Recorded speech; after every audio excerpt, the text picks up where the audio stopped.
to our Monday night Dungeons and Dragons campaign. We are again taking on the roles of the Weaver's Chosen of Lady Tristina Golandi.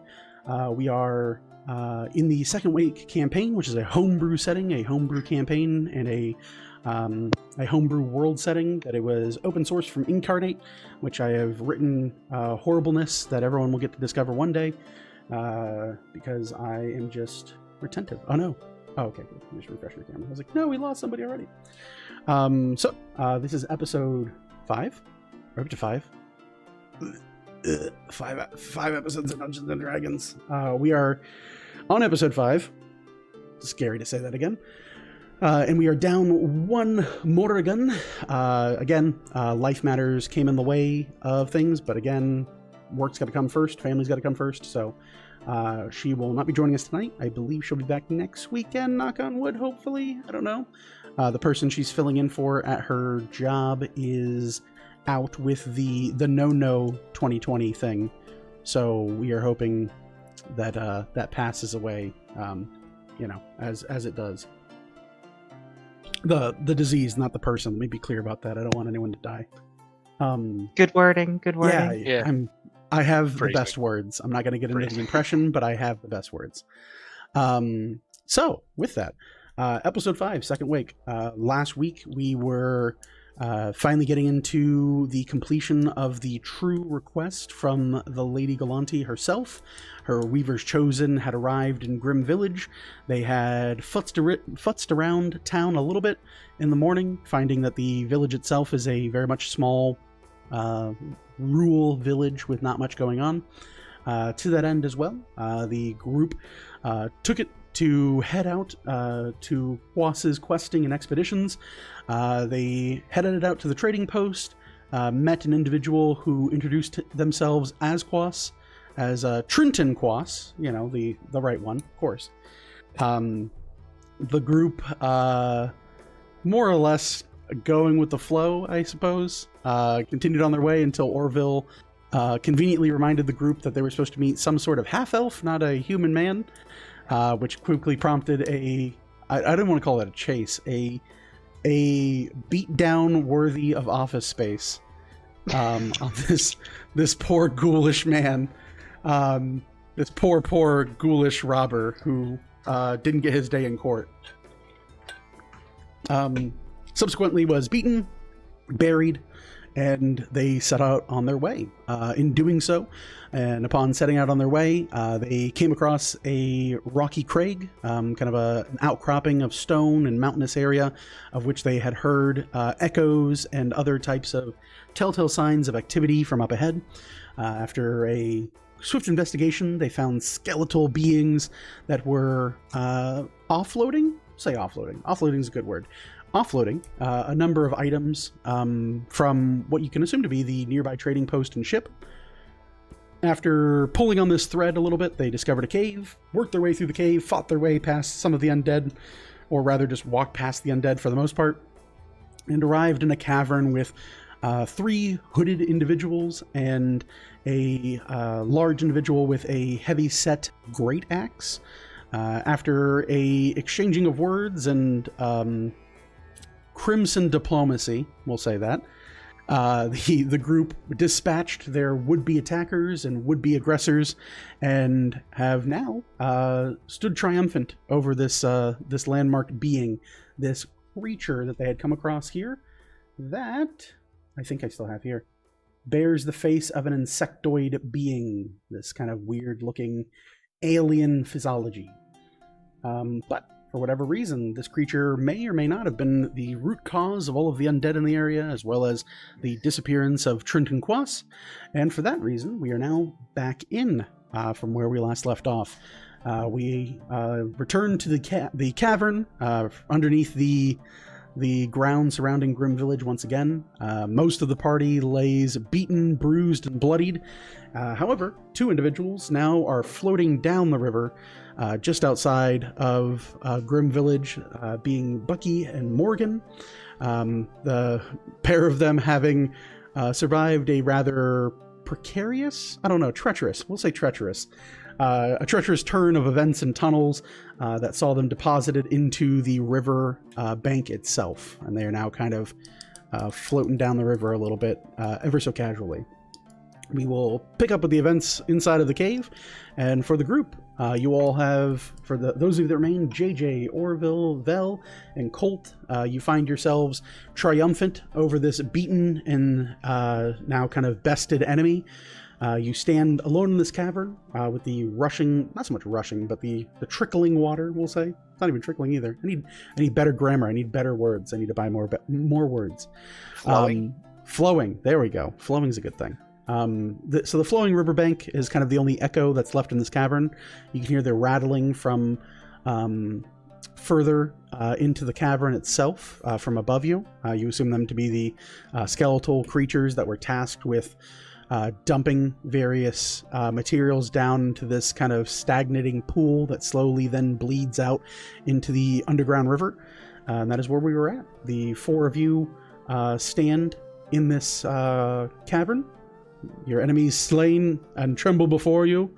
Unfortunately, there's no lamentation of their women, but that is where we're at here. What would you guys like to do? We'll get to that later. You presume they have women. Who went down aside from JJ? Morgan. Oh, I'm unconscious. Oh, no. You meant, I thought you meant down the river. I don't think I went down. No, it was me and you, Colt. We were still standing. JJ and Orville were unconscious, and we stabilized them here. And Morgan and Bucky went for a swim, and Morgan saved Bucky's life.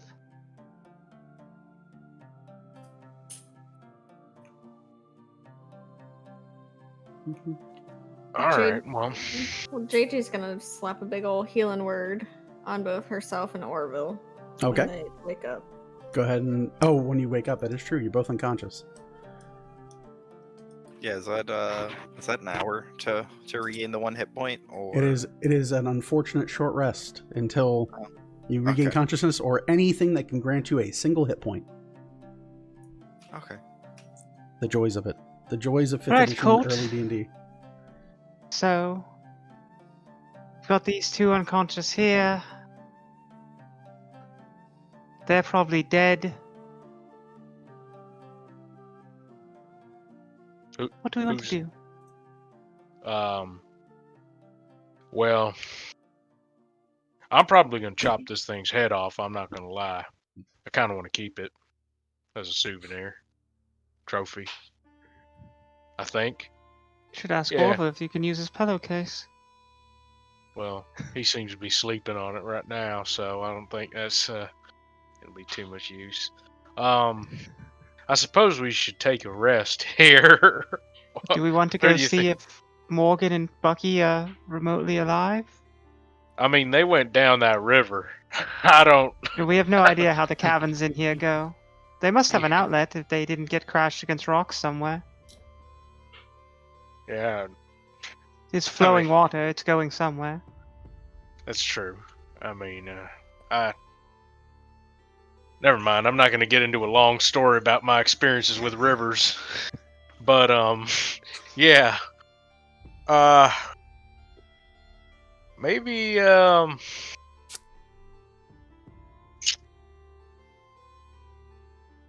maybe we should... I think we should rest up at least until they're back up, and then we should go searching for Morgan and Bucky. Just because we can't leave them here like this, and carrying them is going to be too much of a burden. We don't even know how to get back to the river. I mean, we did see some water flowing right before we got to this area, and that the river could does continue on. We cut into the mountain as opposed to continuing where we would have likely met with the actual river itself.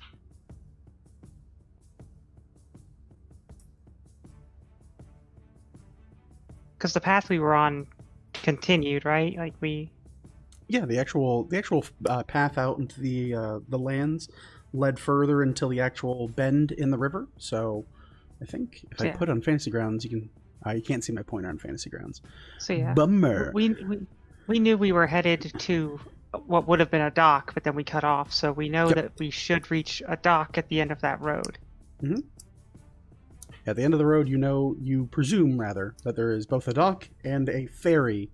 The existence of this ferry being the one that is used by Quas and his crew to take excursions and adventures out for would-be hunters that want to reach far into the north, all the way out to... Whoa, wrong button. There we go. All the way out to Thunder Bay. So you know that he often charters a number of expeditions that lead further north, that lead to different fishing spots, hunting grounds, and different rarer things that are not as common near Grim Village. Right, well, I don't think we're in any condition to go after Bucky and Morgan if they are indeed alive, so we'll have to hope that their survivor skills are good enough. We should do what you said, rest here, get JJ and Orville back up. and Yeah, that proceed on sounds from good there. to me. Yeah, that sounds good. Unfortunately, I think it's our only option. We have no means of healing them at this time.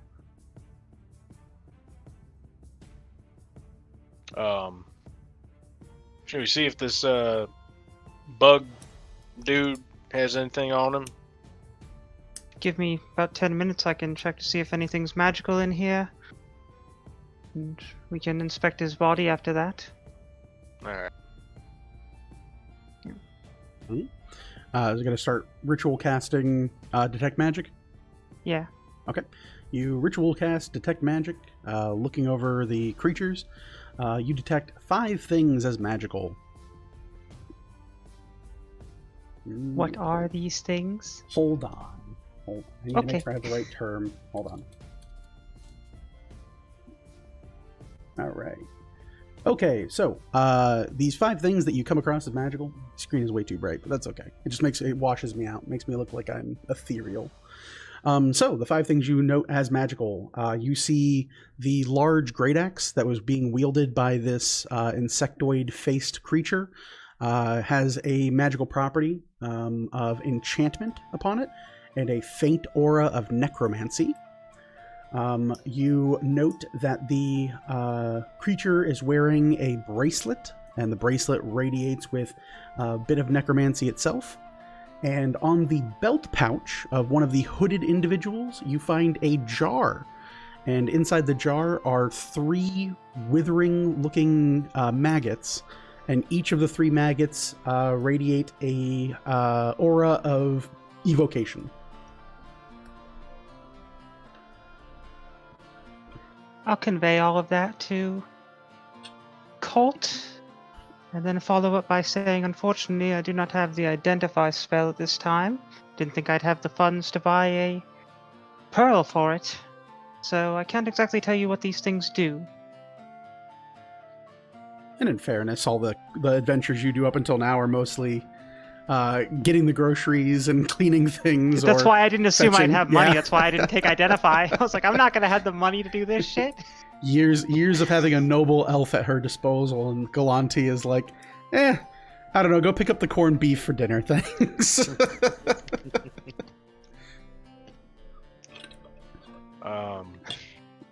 Alright, well, I mean, we could just hold on to it for now until we know what it does. I mean, I kind of want to use that axe, but, Well, even with Identify, depends on the types of enchantments that these things have. You never know if they have delightful little curses or not. yeah, I'm still cursed from that, You're that not- dude. You know what? What? Yeah, sure, whatever. No, it's fine. Yeah, I gotta get that removed as soon as we get back Mhm. in town.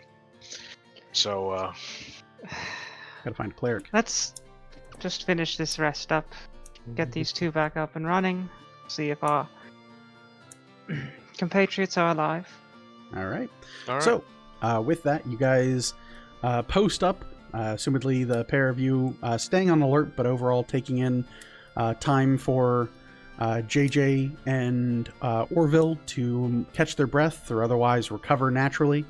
I think we'd be taking a short rest as well, because Colt, you're pretty jacked up, right? Yeah. Yeah. Which a short rest is so long as you're not doing any extraneous activity. Keeping watch is easy enough to do for that. So the pair of you just keep a vigilant eye to make sure you're not like getting ambushed while you're sipping on some hot cocoa. And you make your way easily enough through the next hour.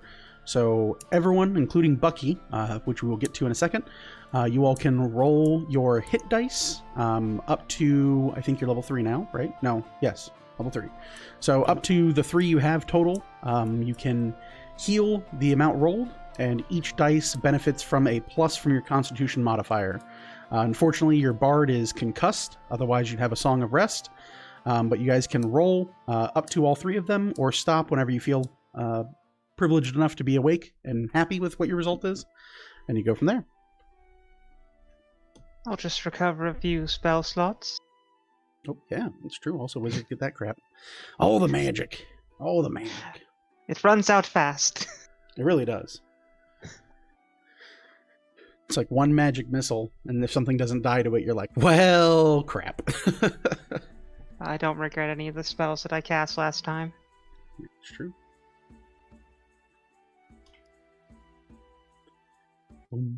Do we still hear the skeletons throwing stuff down? Yeah, over the course of the hour, as you're sitting there, you are hearing splashing, and you're seeing a number of like cured meats, fur coats, belts, pants, a bunch of boots come tumbling down. They seem to be up above, still following out what they were supposed to do, which is apparently dumping all of the things here into the open waters.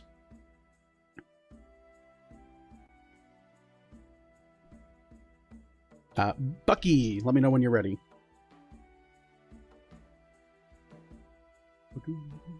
Sorry, 1 second. I'm just calculating everything real quick. Math. Doing math.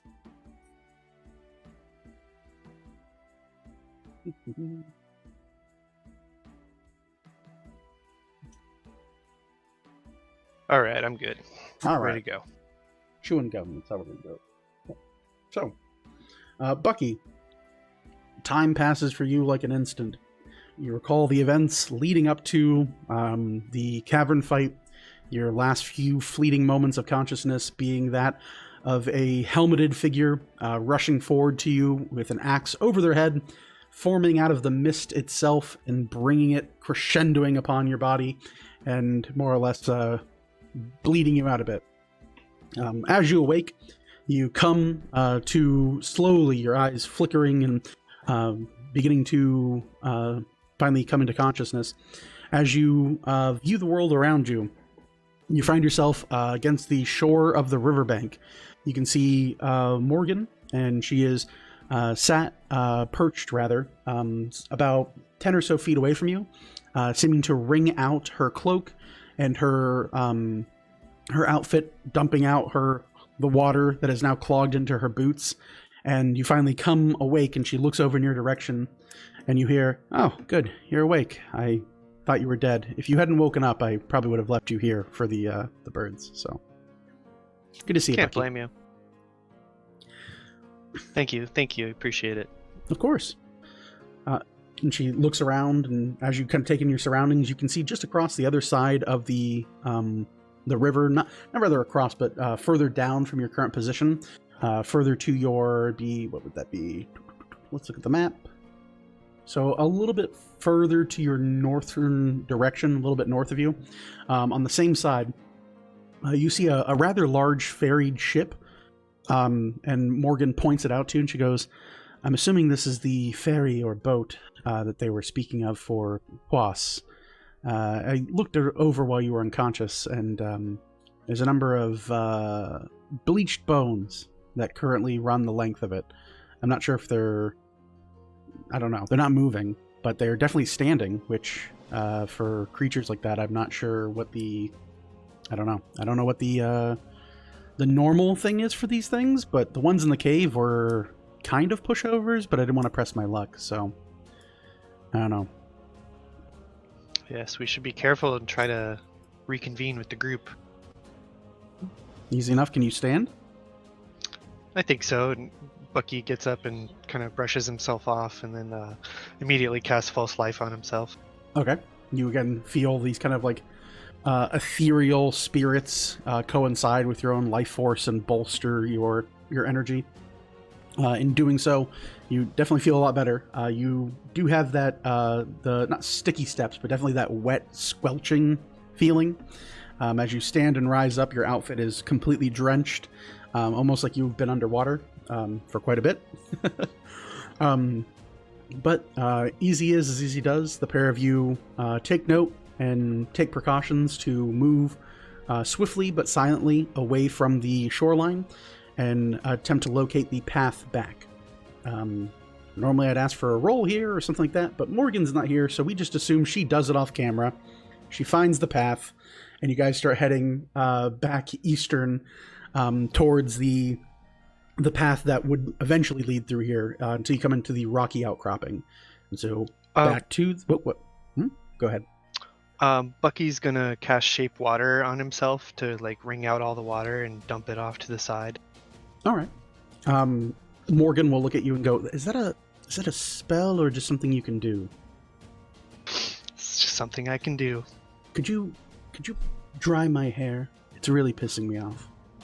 Yeah, Bucky cast it on her hair as well. Okay. And easily enough, you kind of get a soft nod and thanks. And the pair of you set back on your way to rejoin the group. Cut to inside of the cave. JJ and Orville, you guys slowly groan and wake up, coming to consciousness. You definitely are going to feel a lot of that in the morning. Many of you at this point now, I think both of you at this point, definitely have some bruises from the force and the damage of these evocations that were cast upon you. For many of you as well, you definitely can feel the touch of the grave from these creatures that had reached out and tore at your very life force. But you come to consciousness, the battle being now quite done, and your friends not so much looming over you, but definitely watching over you to ensure that you came to consciousness uninterruptedly and without any difficulties. The group is rejoined for the four of you in the cave, and what do you guys want to do?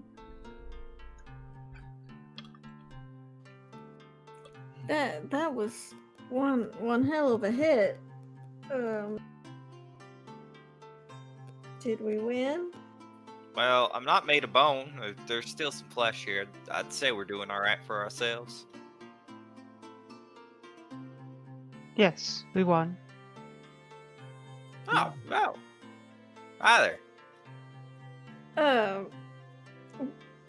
Where's Bucky and Moore? We don't know. Bucky was knocked unconscious by the large fellow there, and Morgan went for a swim with him downstream. But we were in no condition to chase after them, so we were waiting for you two to regain consciousness so that we could go see if they survived. Well, I would say let's do that then. Are we gonna go down through the water like they did, or are we just? I wouldn't what's the advise plan it. here? I could probably do it, but it would be a waste of a spell. I think we should just head back up and then continue on our way to the river. Colt, did you want this thing's head?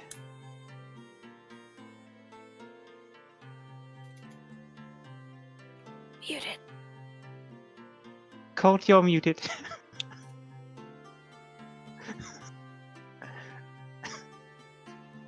All the curse words. Yeah. Oh, there it is. Anyway, Well, that's way better. as I was saying, Turn him way down. Okay, I as got I you, was Tom. saying, Fixed it.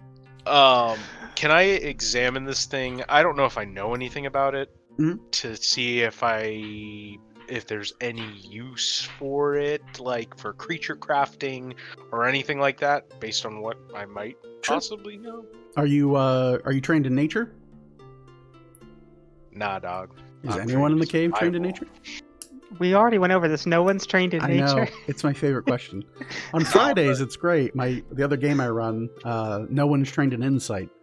So I just have NPCs spout off at the mouth, and no one ever knows any better. It's great. I mean, I've eaten a lot of bugs. A lot of bugs, man. A lot of bugs. Yeah, the group of you guys kind of look over this creature. None of you are kind of trained in the natural world or identifying creatures or what may or may not be useful when collected from strange beings like this. As far as you can tell, this individual still has a number of humanoid traits and build. Much of their body is covered in this now hacked up but still covered armor that they were wearing. This kind of like almost like leathery shirt that as it's been chipped away, you can now see a chitinous hide that belays a sense of almost a natural armor that existed across its chest. If you wanted to take it apart and actually do like more of a formal autopsy, you could, if you really want to do that. But just looking it over, and especially in even your experience and the few of you that might be trained in like history or something of that sort, this creature is rather alien to most of you.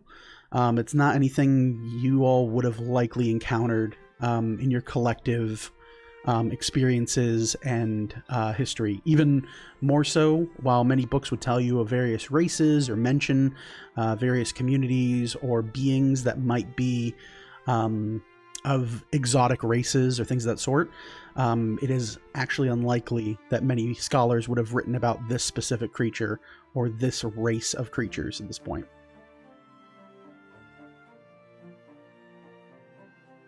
They did have a few magical things on them. Orville, do you see these maggots in this jar? Do not eat them. You see the small... Those are magic bugs. Yes. They have some sort of evocation. I Right. can only assume if you Okay. throw them at someone, something bad will happen to that person. Right. This and if that bracelet's magical. person- I'm going to hold on to this. That great that axe is person magical. is the inside of my mouth, there's gonna be a lot of trouble for me. Got it. Won't eat them. Promise. I'm not Orville, going to as lie to you. If you do eat it, just let me know. I want to be educated and see what happens to you. I'm not going to be mad. I just want to know. I'm gonna be mad. Don't eat that thing. You don't know what that does. It's his free will. He can do what he Alright, wants. if we I find mean- out they're tasty, do I get one though? I mean, you could ask Vil. Depends on if Vil, I they're guess. useful or not. If they're not useful, I really don't care. These do look Alright. like the juiciest maggots you've ever seen. They've got a gray and like brackish skin to them, but they definitely have a lot of fat as far as maggots go. They But yeah, I'm gonna a put source the of fat. bracelet in my backpack for as safekeeping for now. Whoever wants to carry the jar can have it. you take the bracelet off the creature. As you touch the kind of metal that is created of the bracelet, there's a cold touch to the steel and iron that make up the band and actual chain that wraps around the creation of this bracelet. It is cold to the touch.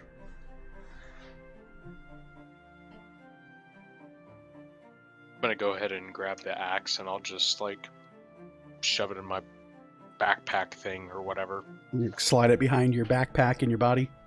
Yeah. Try to compress it. I don't want Um, to attune to it or anything, but just want to hold on to it. Yeah, you take this great axe. You can see the kind of carvings or otherwise sigiled designs that run the length of its blade into the upper crest of the haft have faded.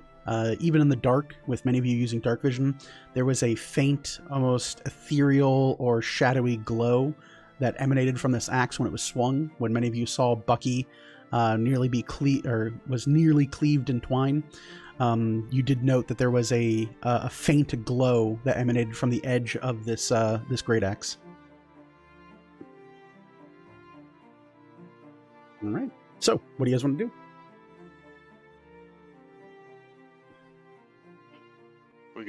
We slip and sliding down the river. I don't advise it. We have no idea how it goes. We should head back up to the entrance and proceed down the road. Yeah, that's a good idea. Does either one of you want this jar of maggots, or shall I hold on to it? I'll be It's honest prob- with you. If I hold it, I'll probably be tempted to eat them. That doesn't seem like the best of ideas right now. You guys are It's just taking the magic items, right? Well, the other guys were just robes and piles of bugs, right? If you want to look them over, you can. Sure. JJ would Um, like to look over all of them too. Sure. As you look over these blackened robes, these kind of covering things, you note that there are like heavy drawstring bags that cover over the head of what these creatures would be. Delicately, using your hands, you kind of pull the drawstrings open and pull it back, and you can see rotting, desiccated corpses, nearly skeletal, with many of them being now a hive for a number of insects. Underneath their clothing, moving about and crawling, you can see the same kind of things: cockroaches, beetles, numbers of centipedes and worms that now inhabit this walking corpse mound. Whatever was keeping this thing alive, was living as a colony for these kind of larger type of insects. Each one of them as well, as you kind of look them over, you can see just their actual outfits are heavy, and they are made out of almost like a satin that kind of clings to their very form. It seems unlikely that these creatures would pass for anything short of like human.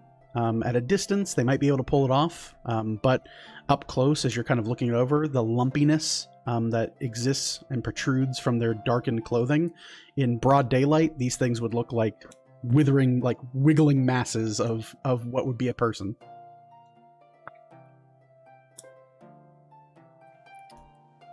In this cave, it was a dead end, right? Yep, this is where it ends. You can still hear the splashing and dropping of the creatures up above, the skeletal guards that you had noted, still dropping things down from the next level up.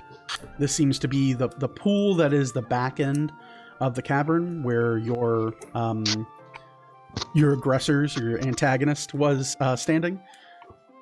Seems to be kind of a small pool that collects and then slowly drains out through the rest of the cavern.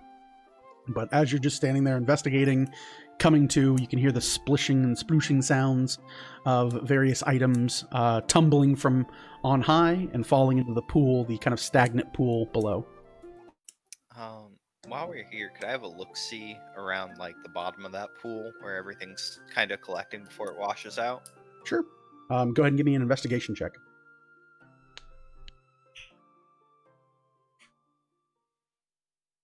That's a 12. A 12. Looking it over, you see on a surface level what Vel and Colt came to view, which is a collected mass of mostly mundane items, coats, belts, jackets, boots, various like leather pouches and things of that sort. Are you actually going to dive in and like swim around in there? Yeah, I'll check the bottom. Okay.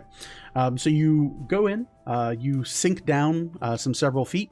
The pull of the current is not as strong as it is in the other parts of the cavern, but you definitely can feel a large opening that exudes from that kind of standing pool. It feeds into the rest of the cavern itself. As you kind of squat in, it doesn't take more than a few feet before you already start feeling a number of items stacked up on the bottom. Clearly, this is kind of the bulk of what was probably cargo or otherwise sundry goods that were being transported, you assume, from the expedition company. Oh, words are hard today. As you root around and kind of go towards the bottom, you can feel a number of like various items are sunk into the bottom, including like forks, knives, various iron and metal fittings that have stuck into the dirt. Some of them are slowly being drained out of the cavern as the water kind of pours through and seems to pull from this pool further into the water itself. Anything loose and light seems to kind of just like flutter away and slowly get sucked away down the river. But as you root around in there, I mean, it mostly just feels like it almost looks like in real world terms, if someone stood up and shook down Ariel and was like, "Give me your cave," and like all the buttons and bobs and doorknobs you could ever want are just sitting in the bottom of this little stagnant pool. Gotcha. Any chance there's a spoon in there? A spoon? Yeah, easily. You look through it, and inside of that, there's actually you have dark vision. You're a goblin. In the water, opening your eyes and like looking around and rooting around the bottom, there's actually a set of golden silverware. So like golden tableware, I should say, not silverware, because gold and silver doesn't make sense. Sure, gold and silver pawn shop. But easily enough, yeah, with a 12, you look it over, you can find a pair of spoons, a set of forks, a set of dining knives that are all gold. They're made out of gold. Awesome. Yeah, that's it. I'll come back to the group with my silverware or my tableware. Your tableware, your golden tableware. So Orville pop his head out of the. Hey guys! Hey guys, check out these spoons I found. And the guys we killed, they didn't have any particular boxes or anything sitting around this area where we fought them, right? You gonna search them? Search what? Search the guys instead of just Didn't look for. No, you look for magic items specifically. Oh, sorry. I thought when we said we were looking them over, we were searching them then. Yes, Oh, I will gotcha. search them. All right, so you found the 5 magic items. As you look over these individuals, you note that the rotting colony husks, for the most part, just have their heavy set outfits, these leathery coats that they currently wear, a set of very rudimentary black boots, and overall just seem to not really contain much. Other than the piles of insects that you'll have to root through or poke through, they really didn't have much on them.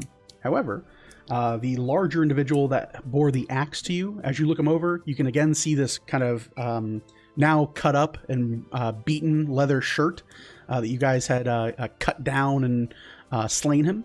But as you actually look through his gear, you do note that he has a number of small kind of crystalline-looking insects. These are equipped to his belt like talismans. You assume, in your experience, Vel, especially being trained in Arcana, you would know this to be some sort of totem or spell focus. Most likely how this individual was utilizing some of the magical effects that they were able to do. And it is a kind of like a nice cluster of these, not so much jeweled, but definitely crystalline bugs. They almost seem like natural carved bugs that were dipped in some type of chemical, and it changed them irreparably. Looking over as well, you note that this person has a small carrying satchel equipped to their back of their belt. As you open up this kind of large sack and dig around inside of it, you can find a total of 50 golden coins, 20 silver, 5 copper, and a large box about the size of a bread box. That's what I'm looking for. Yep, this wooden box is currently covered in a number of tapes, what appears to be kind of talismans of some kind. These look like flat paper talismans that have been stuck or otherwise glued to the outside of the box and seem to seal the box itself.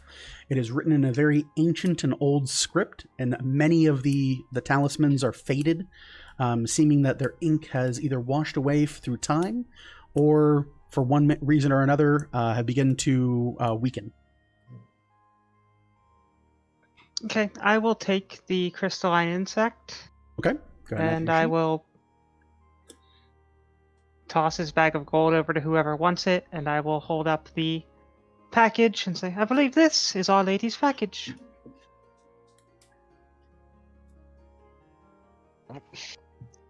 Don't everyone celebrate at once? Woohoo! Woo! Oh, sorry. From beneath the ground. Woo. Oh, yeah, there we go, Colt. We give everyone a seizure on stream. Kind of disturbs you that it's red and blue, though. Like, It's actually Please. switching colors, but I guess it just shows red and blue mostly. it might just be the webcam. But yeah, you guys have uncovered what fits the bill for the box you were sent to find originally. Well, should we sneak our little butts back out of here? Yeah, it's probably for the best. I reckon it's about that time. Let's go. All right. So, walking out of the cavern itself, you all slowly make your way out of the stoned area.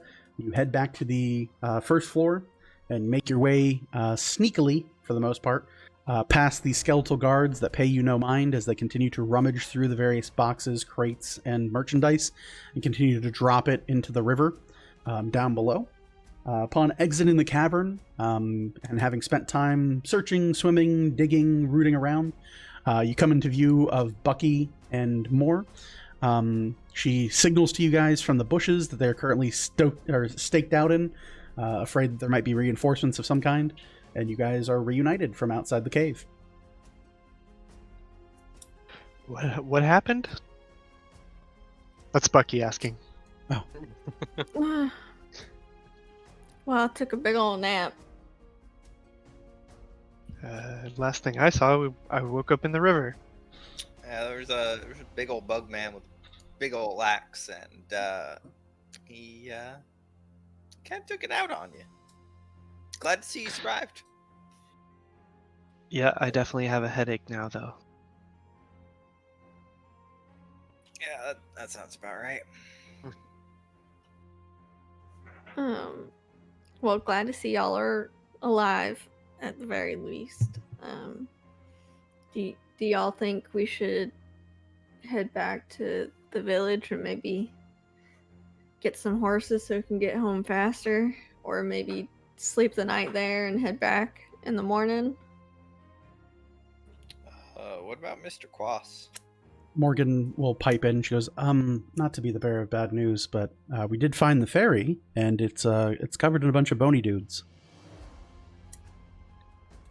Are they moving? No, but they're standing menacingly. I don't really know how. I mean, they're not laying in a grave, so I'm gonna file that under scary. Their orders may just be to guard. They won't activate until someone comes close. Right. So if we just shoot them from here, are we Then good? we won't get close, will we? There's still the 3 or 4 skeletons in there as well who were dumping goods. But we do have what we believe to be the lady's package, as well as a few other things that our find friends were able to provide us with. Are we sure that's the lady's package? Fits the Is bill. Oh, okay. All right. It was described as to be no larger than a loaf of bread, which this is, and honestly, with the way things have been on this trip, I would assume something covered in runes about fits right. But we could go to the ship and check there as well in case there was anything else that might. Yeah, I mean, if we can find Mr. Quass, I'm pretty sure he'd be happy to confirm whether or not that is the lady's package. Didn't our green ghoul friend kind of say that it would be lucky if Mr. Quass was alive in so many words? Timmy said many things, and really I wouldn't believe anything that he said in particular. Who knows if they killed him or left him alive. If you want to find out, we can go check.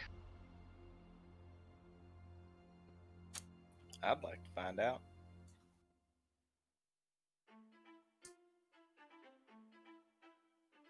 I mean, we're all pretty beat up right now. I don't know what else. I mean, something's still controlling them skeletons, right? They don't just, like, do their own thing or do they? I don't know anything about these skeletons. It depends. They would follow the orders they were given until the spell ends, which may or may not end with the caster's life. So they won't run around doing their own will, which is just to kind of meander. We could About kill what them time all. of day? Oh. About what time of day is it? At this point, you're nearing noon, a little bit before it at this point. You spent the vast majority of the morning kind of exploring the village, and then heading out here, took a little bit of a hike. So yeah, you're probably at this point, yeah, about midday, give or take. I'm going to keep saying that until someone takes that horrible feat that means I have to go. It's exactly X amount of time. And if you guys take that, I'll just kill your character and we'll get a new one. Yay. Yay, generics. I'm kidding. You can take whatever you want. I'm fine with checking the ship. It's not wrong that there could be a different package, or we may find Mr. Quas still in some sort of life or unlife. Who knows?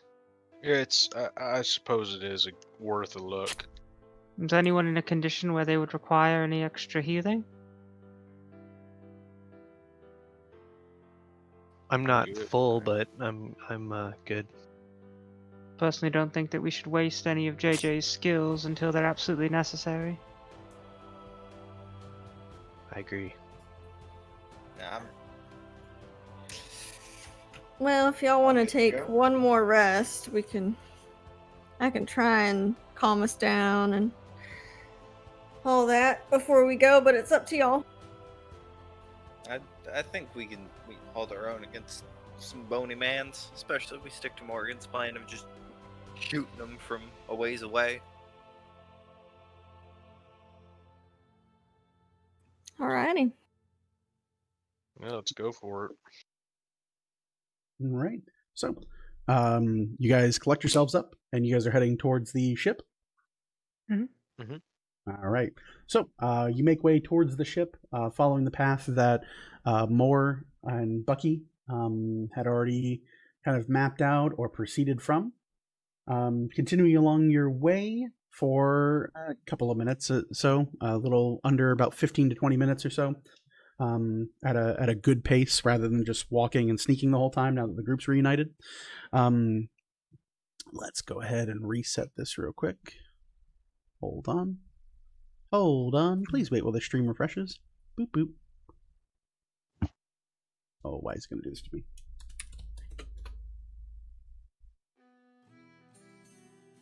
There we go. Continuing it back. There we go. Boom. Fixed it. I'm going to find a program that just auto does rhythm. Or I might have to have you guys, I'll have to give somebody a list of things. Anyway. So, you all make your way, following their path, much quicker than they were moving from stealth, yada yada yada, catching myself back up so my brain will work and function. You all come into view of the large ferry. In seeing the ferry, you note as Morgan points out to the rest of you the number of skeletal creatures that exist on the ship.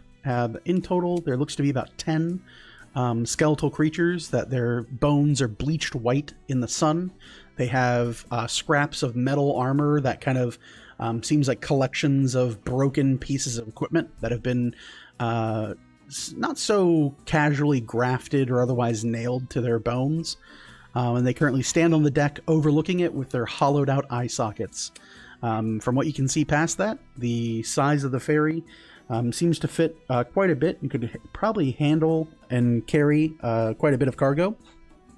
But overall, that's all you really see from your shoreline view. You do note that the current dock that it is connected to is nothing more than a small, almost a fisherman's pier that seems to run about half the length of the ferry and has a slightly raised platform of stairs that lead onto the main deck, you would assume. Is there a name of the ship anywhere? Mm-hmm. Yes, there is. Let me pull it up right here.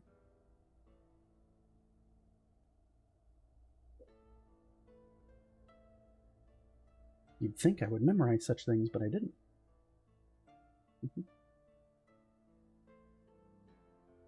All right, so it is on the side of the ship. You see the S. I'm sorry, it's not the SS. It is the Amber Moss is written on the side of it.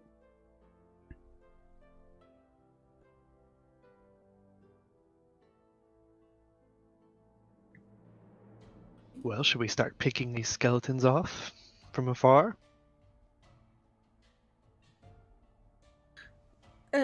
Morgan draws her bow. Yeah, I don't quite have the facilities for that. I'm gonna leave that to Morgan. Bucky also has 120-foot range. Yeah, I can fire chill touch at him. I can sit here and shoot some tobacco. Eldritch Blast Spider, won't why don't be, you have a range quiet. attack? Have hand axes. I don't think I could throw them that far. Probably You be gotta really terrible put at your it. shoulder into it. I'll just be on the standby as the defensive. Well, we'll find out rather quickly if they come after us or if they just stand there and take it. Very true. Shall we each target one, or throw it all at one? Probably if we each take one, we might finish them off sooner. Morgan thinks it over and she goes, "Can any of you actually down one in a hit?" Not to say that None. you're, not as good, but I don't believe any of us are. Your skills are in exploiting their weaknesses as well. well, sure. So if that's the case, why don't we just make sure we get one at a time, and then we'll go from there. We don't know how they're going to react. At the very least, let's make sure we don't, I don't know, piss off 3 of them, and we actually just kill one. Yeah, I agree. Sounds like a good plan. And she'll point out like one of the ones nearest the as you guys close in on the dock a little bit, she points out one of the ones that's nearest the entrance onto the board of the ship, onto the deck of the ship, and all together go ahead and make attack rolls for the people who are attacking these things. 16. Bucky, what'd you get? 25. 25. Both of you guys hit. Morgan hits as well with her short bow, which is a d6. The mightiest of ones. So what'd you get for damage, Bucky? 11. 11. What'd you get for damage, Vel? 4. 4. Okay. And Morgan gets the mightiest of 4s as well. Your Eldritch Bolt, the screaming necrotic hand, and the short bow arrow all collide with this creature, knocking it from its still standing legs. Its torso comes free of its body and falls apart into bones. You hear the clattering on deck. You see an uneasiness of the other skeletal creatures, yet there is no movement on deck for a moment. In a hair's breadth, as you all prepare to take the next one out, you see an individual walk forward from the edge of the ship and look over in your direction. They look like this.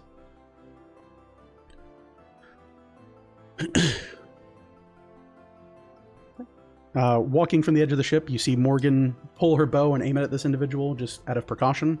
The individual looks down and with kind of these pale, fetid eyes, looks across each of you and shouts in your direction. You hear, "So I suppose that I have you to thank, yes?" Perhaps? Who might you be? Who I am is not important. What is important is I serve no master. The creatures in the cave are dead? I'm going to Maybe. go back to who you are before I answer that question. Buddy, I think they were already dead. Well, then you don't have good eyes. Let's be amicable here. We'll exchange these humanic pleasantries that you seem to be so adamant about. Let's, well... And you see him actually thinking about this for a moment. He goes, "You may call me Asmund." "Sure, that's a good fitting name, Asmund." "And who might stand before these docks?" We are Weaver's chosen. "Is that supposed to mean something?" Does to many people, but perhaps it means nothing to you. Very well then. Now that pleasantries are out of the way, I believe we can bring ourselves mutual benefit. I have yet to kill the remaining 3 individuals upon this ship, and I was still pressing interrogation for which one of them might be pure. However, I don't sense the we'll say, familial bond that was placed upon me to restrict my movement any longer. Allow me and a few of my servants to go free and leave this hellscape, and you may have the 3 hostages that I carry on board here. Are you saying that Bugman had you bound? I am saying that this is the deal on the table. Nothing more, nothing less. Personally, it seems rather reasonable. Yeah, it's not too bad a deal. I'm fine.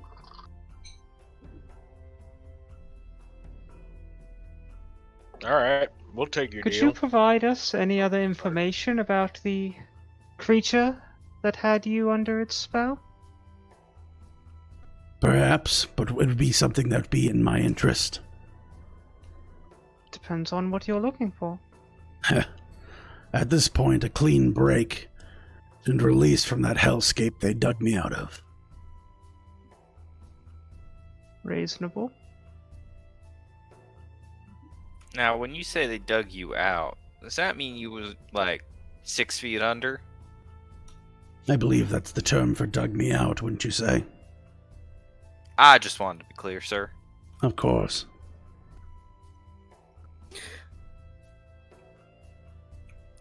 Are you friends with a green fella?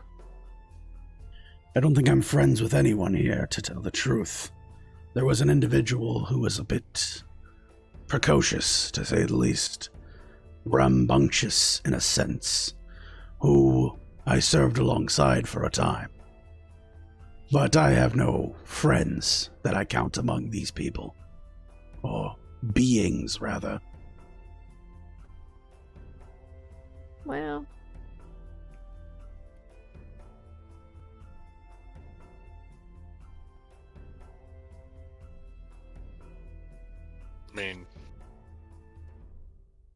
I think at this standstill we all require a little reach of faith right now. We can allow our new friend here to go upon his way, and we can rescue the 3 captives.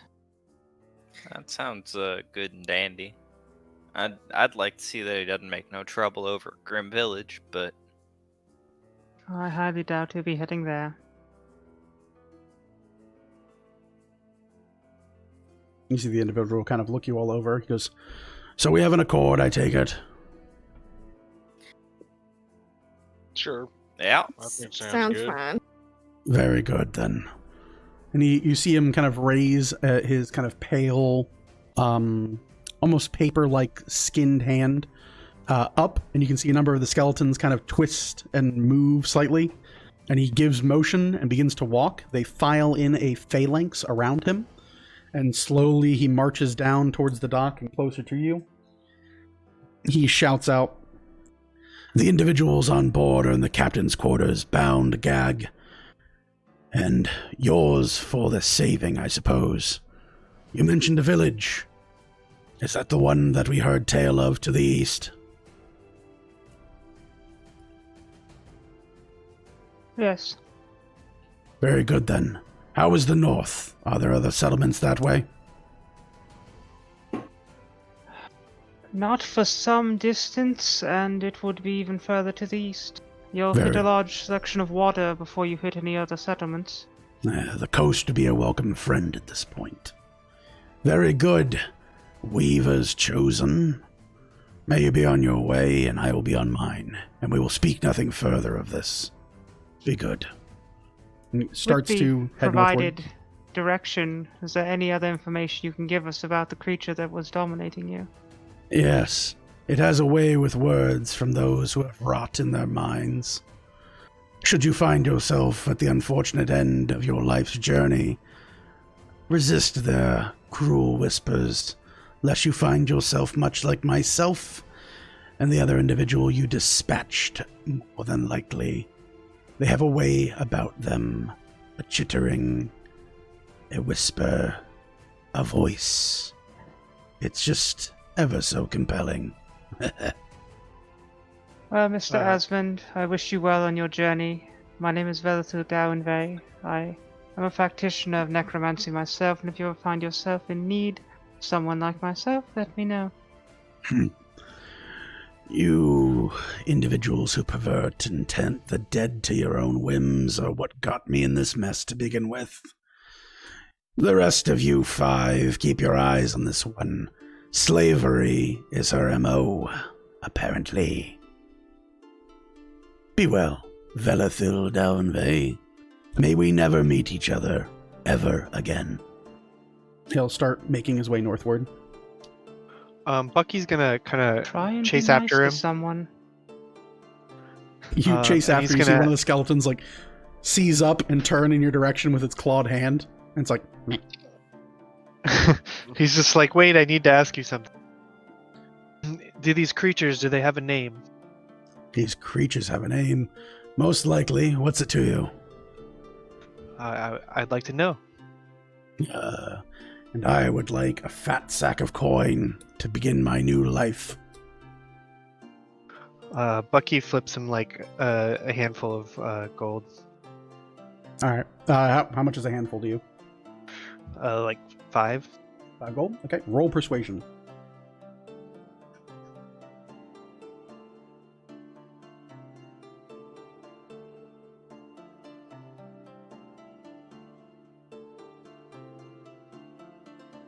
That's 14. 14. Okay. He takes the 5 coins in his hand and looks them over. Goes, gold. Interesting. Rather well off you weavers chosen are. He thinks it over. He goes, I know not their true name. I know not the name of my enslaver. I know not the name of the masters or what they called each other, for they chittered and spoke in words quite unknown to me. I do know they dug me up from Artnum, the last place that I died in the great war of the Weavers, some many, many years ago, it would seem. I am not quite sure again of their culture or their people, but at the very least, I know that they call the plagued citadel their home these days. May that serve you well, child. I thank you. He continues on his path, not of you.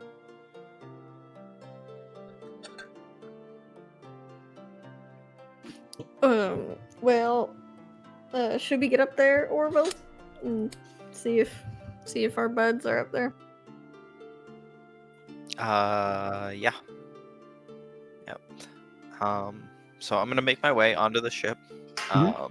You Can head I onto pick the up ship. like the forearm bone of the one poor unfortunate skeleton that got absolutely blasted? Yeah, it's just laying scattered across the deck. So, but first, you make your way up the dock. You head onto the boat. You look over the actual deck of the ship, and looking it over, you can see a number of signs of struggle, strife, and death. There are heavy spatterings of blood that have stained the deck of the ship. You can see large gashing marks cut across the wood and much of the architecture of the ferry itself.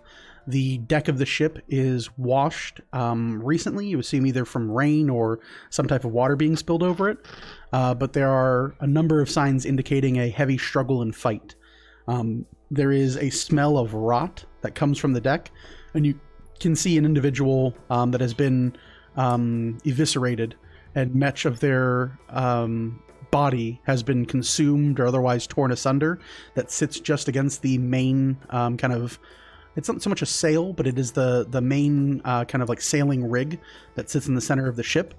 You do note from looking this body over, there is a singular hole in the frontal part of their skull that is no bigger than the size of about a quarter.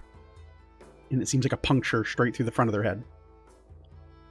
Past that, the ship on the deck appears to be empty. You note there is a pair of closed double doors that is on the deck of the ship that would belay a underside or cargo section of the ship. To the far end, you can note the wheel and a number of places for larger kind of row to use the ship whenever wind or whatever other propellant is unavailable. And then on the very front of the ship, you note a larger section just off the bow. And with that, you note that there is a kind of angled cabin door that you would presume to be the captain's quarters.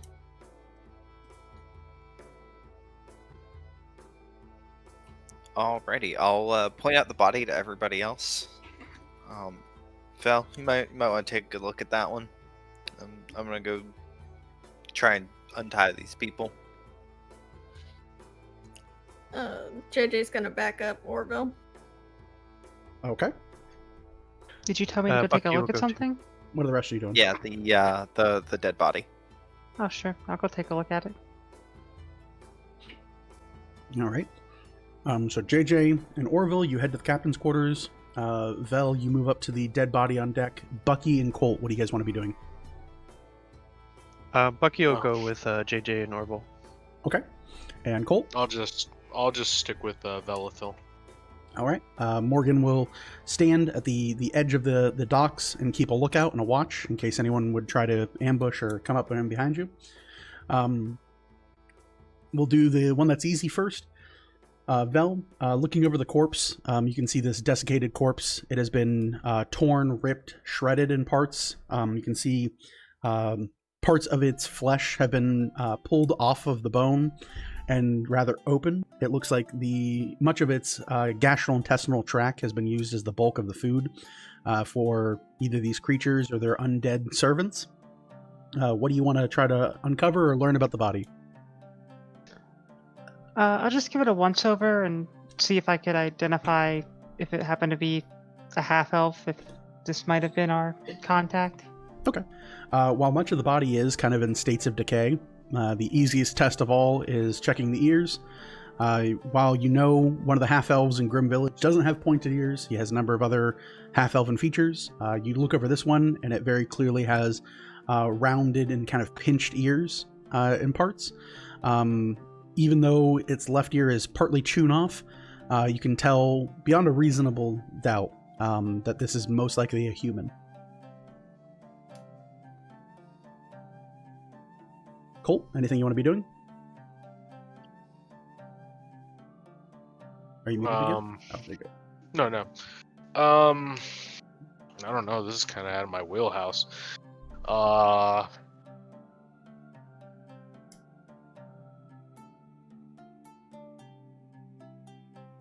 Pass for right now. Pass for right now. I don't. Sure enough. Yeah, I don't know what to do. I'm just the hit things real hard guy mostly. Makes complete sense. No worries there. All right. So, as you guys head to the captain's quarters, Orville, Bucky, and JJ, you reach the front door. Orville, you open it up to try and find these captives. Yep. Okay. You swing the door open, and you can immediately smell and retch the stench of death and rotting decay from within the captain's quarters. What once was probably a very well decorated and vested quarter for the captain of the ship to stay and rest during long voyages is now painted slick with the pools of blood that emanate from the various parts of the captain's quarters itself. Inside this, again, about size of like a large master bedroom, this chamber, you see no less than 9 corpses piled in various sections of the room with various kind of decaying insects crawling within the bodies. Various, again, centipedes and other worms that are slowly destroying and feasting upon these dead bodies. The smell of rot washes over the 3 of you. I need all 3 of you to make me Constitution saving throws.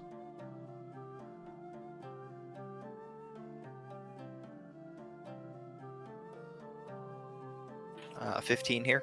15, okay. JJ? 16. Okay. Bucky? 6. 6.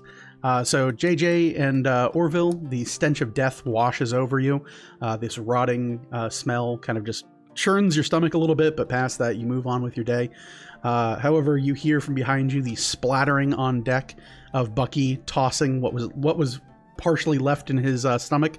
A good, healthy dosage of river water joins this bile, as much of it was swallowed in his time being unconscious underneath the river itself. Bucky, you gain the poisoned condition. All right. But as you guys come to and kind of brave through the initial smell washing over you, you look into this dimly lit room as much of the heavy curtains have been drawn over the fronted kind of windowed area of the ship itself. And as you look through, you can see 3 individuals bound, gagged, and blindfolded. They are beaten, bloody, and many of them are resembling almost prisoners of war at this point. They have telltale signs of serious, we'll say interrogation at this point is a nice way to say it, but otherwise torture. They still are groaning, and they don't seem to recognize that you 3 have entered the room. Or not entered, but opened the room, rather. Oh my god. Oh my goodness.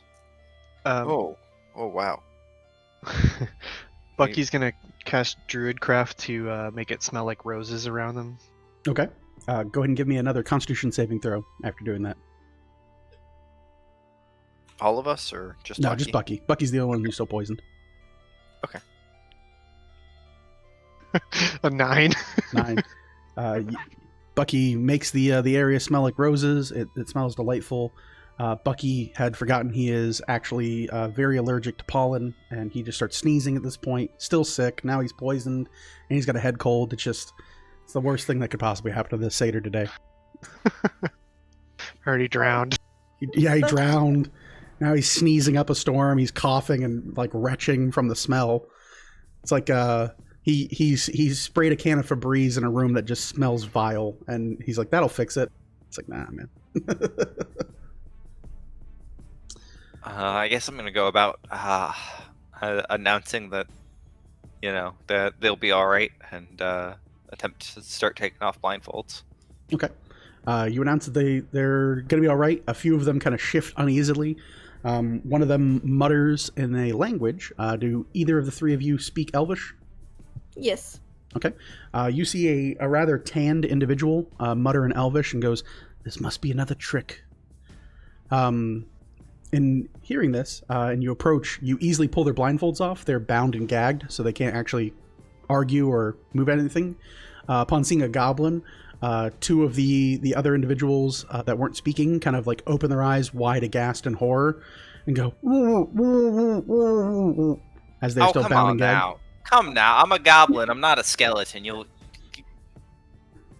There's got to be an improvement. JJ's gonna say in Elvish, we're chosen of Lady Tristina. We're here to help y'all, and she's gonna walk over, ungag them, try and help them up, untie them best she can. Okay. As you guys set to, kind of loosening their bonds and releasing them, you probably want to move them out of this room. So you guys head out of the main deck. All 3 of them wince, the sunlight kind of like slowly working its way to being adjusted. They've definitely been trapped within those captain's quarters for at least over a day. You can smell just the sick upon them. Many of them were probably bound and gagged there for again about a day or more at a time without any movement or like, hey, time to go stretch your legs. So many of them are stumbling around. They are trying to remove the pins and needles feeling, as they definitely are returning blood circulation to their appendages. You guys return on deck, and you see these 3 individuals kind of look you all over. Each one is wearing a embroidered shirt that is just says QQE across the front of it, and it has the kind of a small patterned image of a ferry underneath it. The way in which it is set up almost looks like a smile from a little bit of a distance, but they are also covered in what looks like gore, blood, and like stains across their form. One of them kind of looks over in the group's direction and slowly begins to shake his head a bit. In doing so, let's see here. There we go. This one, that one, done, and open. There we go. You see this individual slowly come to and look around. He looks across the bulk of you and slowly finds his voice and he goes, wonderful. Terribly sorry. I normally greet guests much more kindly, but circumstances being what they are, I'm going to assume you're not here to eat us, Mr. Goblin. No, sir. Oh, well, joyous day indeed to be me. Trenton Quas, owner of Quas Questing and Expeditions. Thank you ever so much, my brave heroes, for defeating these skeletal creatures. And he looks around and only sees the bones of one of them. He goes, did you evaporate them, or you said you were chosen? So what sort of powerful, earth-shaking magic are we at the disposal of here? The magic Pardon. of communication. Right. And he seems to take this as like code, like adventurer code. He goes, communication, yes. And he kind of looks over to the two individuals who are like rubbing their wrists. He goes, communication, evocation, incantations, magics, terrible and powerful. Truly, I understand you, Mr. Sata. Very well then, to my rescuers, thank you, 1,000 thank yous for saving us from this terrible, terrible course of events. Had I known that their boat fare was none too sweet, I would have never accepted it. But please, who do I have to thank for this? I heard the chosen of Tristina or Tristini. Please, I hardly know you. 1,000 thank yous, but who might I sing the praises of when I return to my normal day?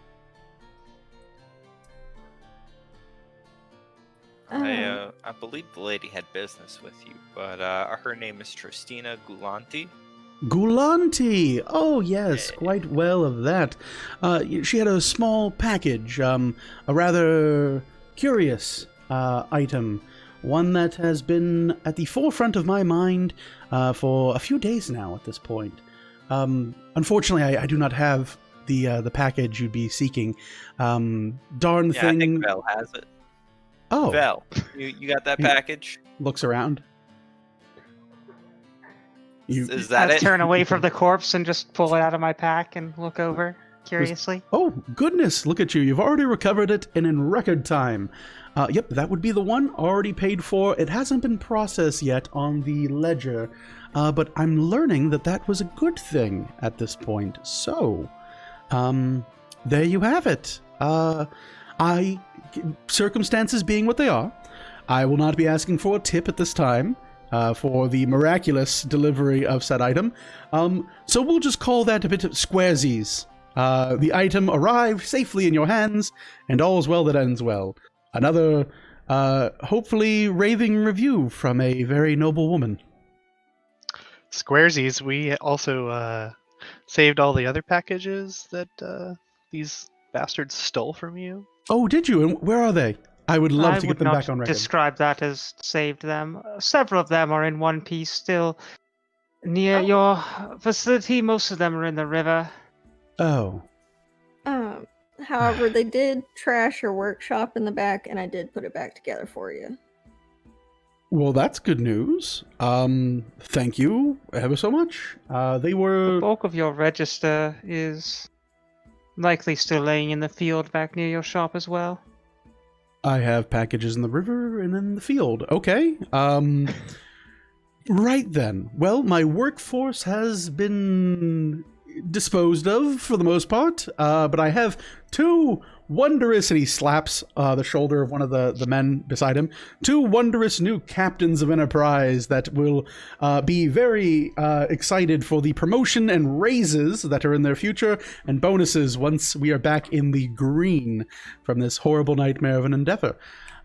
Truly, I must say, I owe you quite a debt of gratitude. Not a physical or financial debt, mind you, but one of gratitude, one that's more fugazi. It doesn't mean a lot, but it means that my word is quite this. If there's ever anything I could perhaps do for you in the future, chosen of Galanti, please speak them freely, and I would be more than happy to turn a favor into maybe a bit of a discount on future services. Unrelated to that, one more note. there's gonna be a fire and a big old X on the ground. A what? You probably don't want to dig that up because Um, there's definitely a ghoul down there that's tied A up. what? Yeah, we just buried him alive, or well, dead. I don't know. We buried him. He was still talking, and we buried him. Is that the creature with the spiked tongue? No. Oh, good goodness. No. We're good then. Yeah, I think if you just leave him buried, should be fine. Maybe it'll I mean, grow I a don't brand know. new person.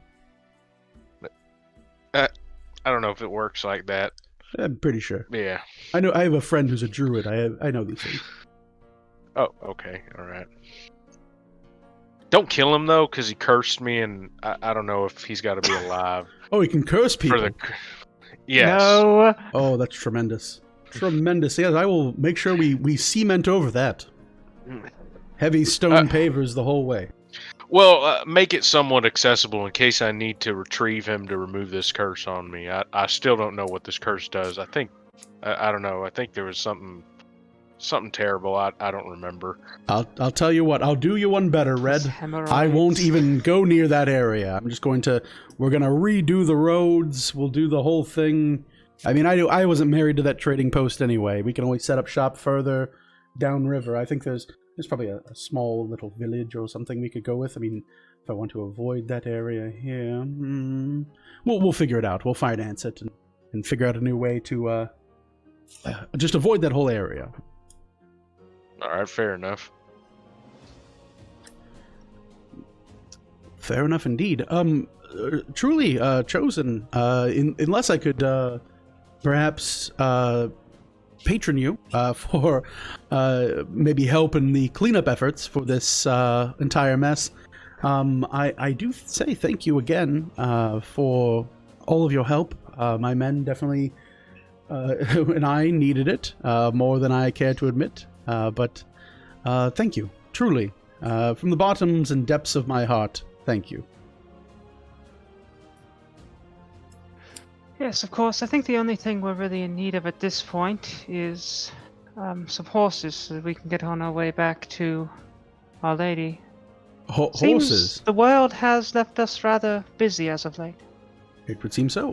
Tell me, what do you need horses for? To return to your lady? What good are horses? Speed, sir, speed. Speed is completely in the eye of those who have the skill to utilize it. I tell you what, Gulanti is based out of Direwood, yes? Yes. Well, how about we, again, speaking to that debt of gratitude, that again, has no financial value, mind you, but perhaps if we could work together, your group and myself and my established, enterprising company, and cleaned up some of this mess today, we could leave tonight on the ferry, and I could have you to Direwood by morning, most likely. That sounds pretty good. That's fair with me. Are you in such a rush? Don't you have affairs to handle here because of all this ruckus? As far as I am concerned, so long as everything is picked up out of the river and we do our best to ensure customer quality and support, well, past that, I think our business here will be put on a bit of a hiatus. Maybe for a few days or a week perhaps, or I don't know. How long would people be upset about their mail being stolen by undead worshippers of doom? What's like the going rate of apologies on that one? Probably like 2.5 weeks. 2.5 weeks. I'll have to hire a bard. They'll do a whole public relations thing. You know, go through, really play up how we fought tooth and nail for their packages to be delivered. But overall, there's a rather rambunctious warden. I don't know if you've met her, that works out of Grim Village, and she is just the worst. So I would not like to, or rather care to, explain myself to her, because if I do, I have the sinking suspicion that I will be sinking in this river, dredging up all of the merchandise that is now in the bottom of the bay. Is there like a newspaper or something that goes around and tells everyone the business? A newspaper? I'm not... Between you and me, miss, I'm not sure that those people in Grim Village can read. That's fair. I was mean... gonna say the town- I the could town help you caller, weave a then. story. I could help you weave a story that'll help you out. But Well, I'll tell you, I can weave a tale or two. I've been around this type of commercial enterprising for a number of years. As far as we're going to say is this: everything was late, and we'll figure it out once I can meet with someone who's a bit better at spin, and we'll we'll come together with something. I'm thinking maybe cross-questing and expeditions, topples undead, assault, loses packages in the river, working in conjunction with the weavers of the Gulanti family. We'll throw a whole nice spin on this. No one could possibly get angry. Once we kind of pass that, should be fine. I'm sure no one's going to miss all the boots. A lot of boots. Lot of boots. Winter. Well, I guess that'd be why they aside wanted from boots. immediate repairs to the ship, if there are any needed, is there anything that needs to be gathered before we would be able to make way? Well, there is a lovely cabin in the front of the ship that, it probably needs to be cleaned out, or at least washed. He looks over the sides of the ship and he goes, also, it looks as if they've busted a few of the oars and, nicked and broken most of this here. Past that, I would just want to ensure that my trading post is locked up and secured. And we, of course, will need provisions. So maybe if one of you could run to market and get, I don't know, we'll say a month's worth of provisions. And after that, we can set sail and go about our day. Why do you need a month's worth of provisions if in one day we'll be in Direwood?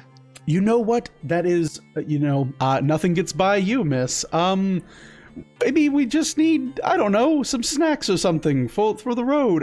We use a month of provisions to, like an in-sailing entertainment. I used to... Oh, Greg is horribly murdered. He points to the guy by the post. He goes, there will be no in-flight entertainment at this point, no in-sailing entertainment. So I guess we don't need any of the peanuts or drinks or fineries. I guess there's really no upsale on this journey. You're right. Past just the muscle and the small repairs and notable leaks, I think we can be good to go as soon as possible. And as far away from this horrible mess and debt that is going to be chasing me for the rest of my life. Well, can't be worse than cleaning out the stills, so I'll take to cleaning out that room. You are truly a woman of the people. You again have my non-financially binding gratitude. Before I forget too, JJ's also gonna pass out everyone's rations. As you're passing out rations, you hear one of the other individuals next to Trenton kind of like look over, and you can hear a growling in his stomach. He's like, can I buy some of those rations off you? I don't have any money, but she'll just give one of each of hers. All right. To each And of the... immediately they're like ripping open these rations and like just eating anything that's edible without having to be cooked or reheated, and just kind of like tearing through it. Even Quas kind of looks it over. He's like, well, you are just too kind and so nice, and oh my god, that's delicious. Oh god. And he just starts stuffing his mouth, still trying to talk to you the entire time. I suppose I'm gonna try and search around deck for a bucket and start drawing water and taking it over towards the captain's quarters to help clean it out. Sure. You easily enough, there's a number of buckets.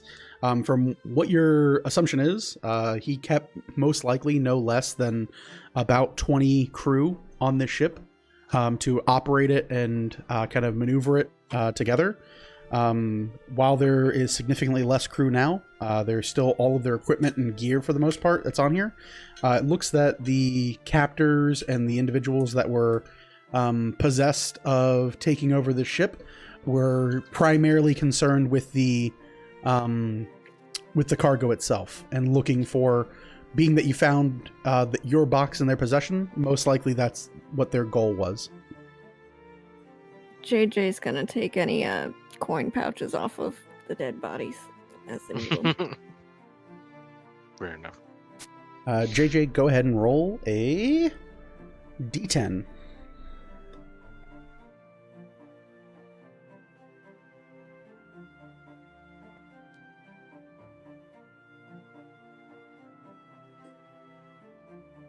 Three, okay. Sum total of everything you find there is going to be, let's see here.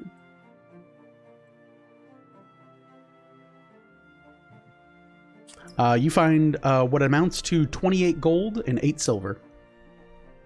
She'll give half of that to Orville for helping her clean up. Okay. So Perry set there. Orville's cleaning the deck. Bucky, Vel, and Colt, what do you guys want to be doing? Bucky's gonna help use mold earth to bury the bodies. Okay. So you start working in conjunction with JJ and Orville. You bring the bodies out past the dock. And one of the individuals that was captured with Trenton assists you and kind of just like making sure that the ground is packed tight and kind of maneuvered. And you start burying everybody that was in here. JJ, Orville, and Bucky, you all note that each of these bodies has a quarter-sized hole in the center of its forehead. Vel and Colt, what do you guys want to be doing? I was gonna take a look at some of the leaks on the boat. Okay. See if they're take a look at them and see if I can repair them. No problem. Are you trained in carpenter's tools? Nope. Okay. Well, Not at all. we can do the best we can, right? So go ahead and give me just a straight up wisdom check. All right.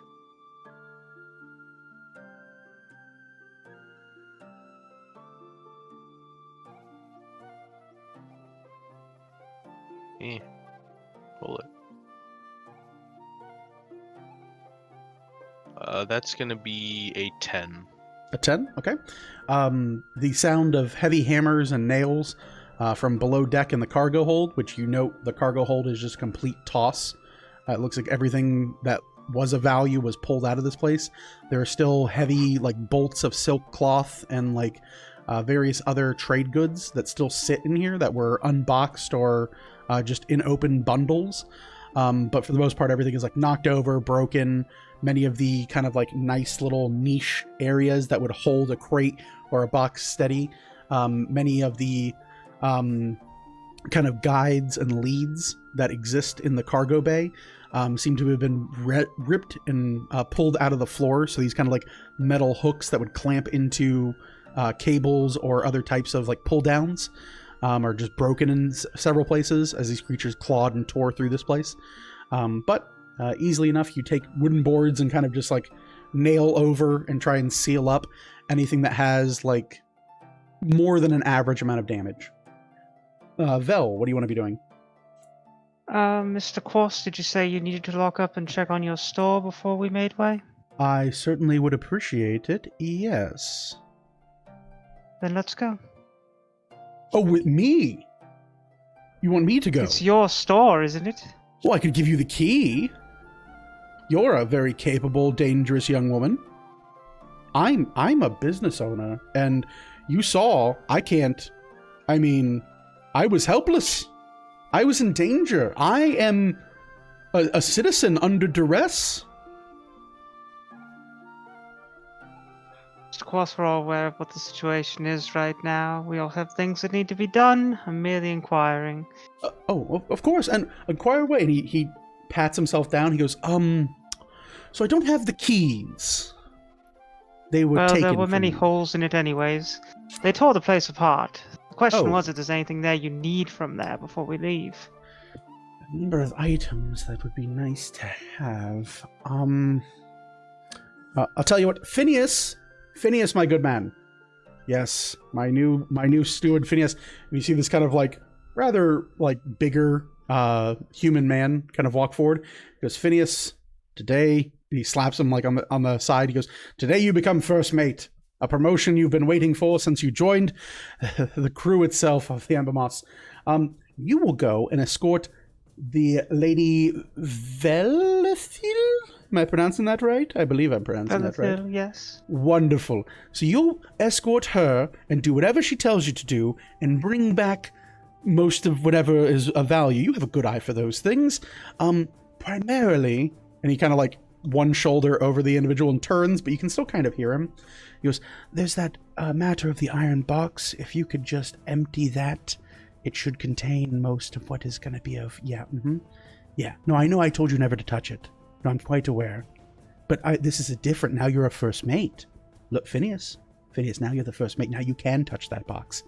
No, I'm not going to slap your hand this time. I'm not going to be there. No, she's not going to slap your hand either. Okay, Phineas. Game face. Okay? We're going to get all the shit, and we're going to flush all the other shit, and we're going to leave the shit show. Okay? That's what we're going to do. And these people are going to help us do that. Wonderful. Okay, thank you, Phineas. And Phineas volunteers adamantly for this job, and he will accompany you on this venture to ensure that all of our trade goods are returned and ready and loaded.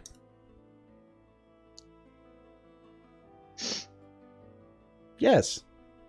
Do you have a cart?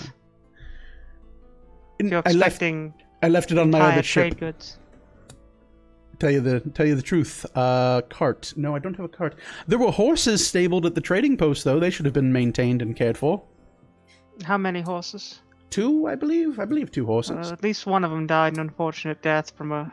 Well, then there's 1 horse, and that'll just serve wonderfully then.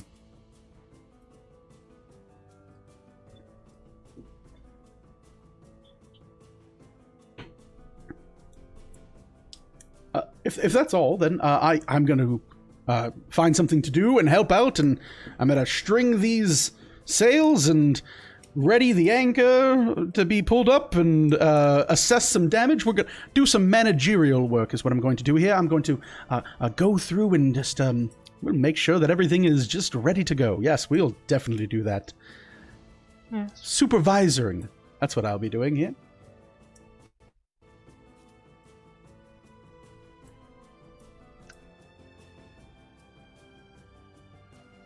Is that it? Yeah. Okay. Boop, boop, boop. All right. So, Morgan will join you in returning to the trading post. I'm going to give Colt the Miss Galante's package, so I'm not bringing it back with me. All right. Thank you for trusting me. I appreciate that. Oh, you're reliable, Colt. Oh, stop it. Get out of here. I am. I'm going to see what we can drum up from the business. All right. So, you guys will be heading out, and then let me make sure I have this right here. So the rest of you are staying to clean. Bucky, JJ, and Orville, you guys are good to stay and like clean up the ship and work on repairs as they come through. Yep. Yes, sir. And Colt, you're underneath the deck repairing much of the cargo room, correct? Yep. Mm-hmm. Okay, wonderful. Here, let me make sure I pull this up. Can JJ make an educated guess that those holes in the forehead might be those little wormies? That is a pretty solid educated guess. And yeah, anyone trained in insight would kind of look over the bodies and more or less make that assumption as well. Those creatures, whatever they were doing, their ability likely seemed to implant or create damage upon people. And you assume that if it was at a more focused setting, it wouldn't be too difficult for them to be able to focus it to the point of a shot through the front of the head. Cool, thanks. Mm-hmm. All right. So, as you collect your things, Morgan and Vel, you all head back to the pair of you head back to the trading post with Phineas in tow. Let's do this and that. Boom. So this individual sets out and joins you. He kind of moves with you at a slower pace. He's still kind of groggy and beaten from his time captured aboard the ship. And as he kind of like wanders with you, he more or less is wearing his outfit. He's cleaned up and washed a bit just to kind of get the gunk and smell out of it. No doubt Bucky and the rest of you helped clean up the crew first, or the people first, so they're not just walking around in their own vileness. But he, as you guys are walking on the path, he goes, "Right, so I'm rather thankful for everything that you ladies have done. Truly, 1,000 thank yous. I know Mr. Quas can be a bit unique, but as first mate, I hope that you and I and all three of us can have a rather well working connection, or a relationship at the very least." Yes, well, that does seem to be the aim at this time. We all stand to benefit from each other's assistance. Phineas? Yes. Correct? Mhm. I'm curious. Nice to meet you, Curious. There's a lot... No, my name is Velathil. Oh, well, nice to meet you, Velathil. Yes. I'm curious about the large metal package I believe your employer was discussing with you. Oh yes, the box that we should not talk about. It's yes, quite a let's nice talk thing. about it, shall we? Oh, but it's technically company property. A number of things that are in it are matters of business and finance that are only to Quas Questing and Expeditions employees. Nothing to. Aren't we all in business together now? I Quas suppose. Questing is going on hiatus, and we're going to be taking you on this expedition down to Direwood. And it's best that we all stand on the same understanding of each other. Sure. As first mate of the ship, you do want to ensure that the Weavers Chosen who are protecting you and have saved your lives are in good understanding of what has been happening. Well, that does make a lot of sense to me. Go ahead and roll persuasion. You have an advantage because you make a compelling argument to this poor kid.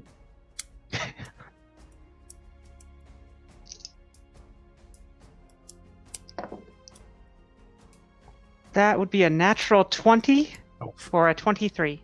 He goes, "Well, of course now, that does make a bit of sense. Mr. Quas keeps that metal box in the back. It's actually, it's rather peculiar. I've looked at it a few times when I wasn't supposed to. Got slapped a few times for it. But it contains, well, what I was told it contains is a number of important documents, a number of rainy day funds and finances that Mr. Quas leaves just to ensure that when mistakes like this happen, the company doesn't go bankrupt." Oh, yes, of course. And what are we going to be doing with them once we get there? Oh, well, and he reaches back behind him and like under the tuck of his pants, and you're not quite sure like when he had time to get this, he produces like a large kind of burlap looking sack and unrolls it. He goes, "Well, Mr. Quas put this on me, and he said that I should take it all up, and I should throw it in a sack and bring it all back to him." Well, hopefully Mr. Quas is very appreciative that we're doing this for him. I think so. He doesn't offer free rides very often. Now, there is no in-sailing entertainment, of course, but I think you'll find that truly the voyage will be one of the best you've ever had. I wouldn't worry about that. Bucky is a sometimes consummate performer. Oh, well, that's good then. If he happens to be looking for work, I mean, we're hiring. You know, as a first mate, it's good that you're keeping your eye out for new acquisitions and employment. I didn't get first mate by accident. And he keeps walking. Yeah. So you guys get up ahead. You get to the point in the road where there's a dead horse up ahead and a burning fire. Sat between two armored individuals is a very pale, familiar face with a brown kind of cloak over the front of his neck, and he's like dusting himself off. And you hear, as you're approaching, you hear, "Yeah, well, I don't really know. The whole thing was a whole blur to me. Those guys, they saved me from these terrible, scary undead guys. They told me to sit in this hole to be safe, and had to dig myself out. Whole Does kind he of look crazy. human again? Yeah, he looks human, with very gaunt paper-like skin, and you see these two like huntsmen in heavy-set furs, with kind of like not so much military, but definitely city or village guard, that are like interviewing him and asking what happened. He goes, "Yeah, it was crazy. There was, I don't know, 5, 6, 7 undead guys, skeletons or something. I'm not quite sure. It was the whole thing was a blur and scary. You know, it's a whole mess." And as you guys come approaching, you come to a stop and you see him go, "Yeah, you know, honestly, there was this one girl and she was rather, oh, it's, hey, hey, how you doing? I was just, hey, sirs, this is the lady that, helped me, her and her friends. Yeah, Yes, they saved my feeling life. better? You know, I had some time to think, and really, thank you so much. I understand you couldn't dig me up, but these guys came with some shovels. Well, it and was important nice. for your health. You know, we had to get you below the surface so your body temperature could cool. Yeah, I was just getting to that part in my story here. And you hear like the two guards kind of look at each other, and one of them like writes something down on a bit of parchment, and you hear turn back as one of the guards turns to you and looks over your group. He goes, "Are you there? This fella here, he was in the ground, a bit of a weird one. Are you telling me now that there was an undead infestation?" And you see the other guy slap him. He goes, "You fucking dunce. It's an undead infestation." He goes, "That's not what I wrote here." He goes, "You can't fucking write." He goes, so yeah, It's hardly an infestation. That's not really what the undead do. It's just more an assault upon this business, unfortunately. "Oh, well, assault. We got to report an assault to the warden." And he goes, "Yeah, I don't want to report no assaults. Is Well, it it's all been taken care of?" handled, though, is the fortunate thing for you. "Oh, well, it's all been handled then." And they look it Yes. over and they go, "Right then. And this individual, he said he's a member of the adventuring. What is this here? Let me check my notes. He goes, for the questing and expedition trading company. He's one of the members. Is that right?" That's what he told me. He goes, That's exactly what I said. That's exactly it." And you see Phineas kind of look him and like squint his eyes. He goes, "Now hold on here. I don't think I recognize this fellow." He goes, I'm on the night shift. Yeah, I only work nights and weekends." And Phineas goes, "No, I don't. I feel like I would know. I mean, I do sleep at night." "Okay, yeah, he's probably the night shift. I've just never met him." He goes, "Yeah, that's right. Thanks, kid." And the guards go, "Well, all right. If his story does check out, then cause no harm, and we'll go ahead here and return him to your care. We have to go file a report with the warden. We have a very large story that this individual has told us. We'll figure things out here. Most likely, we'll have to bring in a few people for questioning should the warden want further details. Where can we find you all?"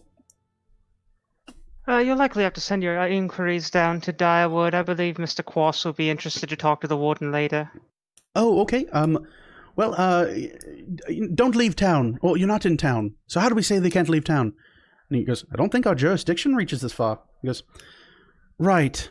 Well, Well, then I'll let him know, and he can come and speak to the warden as soon as possible. Won't that be applicable? The pair of them turn and amicable. like snap their fingers and they go, "That's the ticket." Very well then. Yeah, you tell this Mr. Quass that the warden wants to speak with him. That'll just save us the whole hassle of this and a lot of paperwork." I'm sure he'll get around to it in a very timely manner.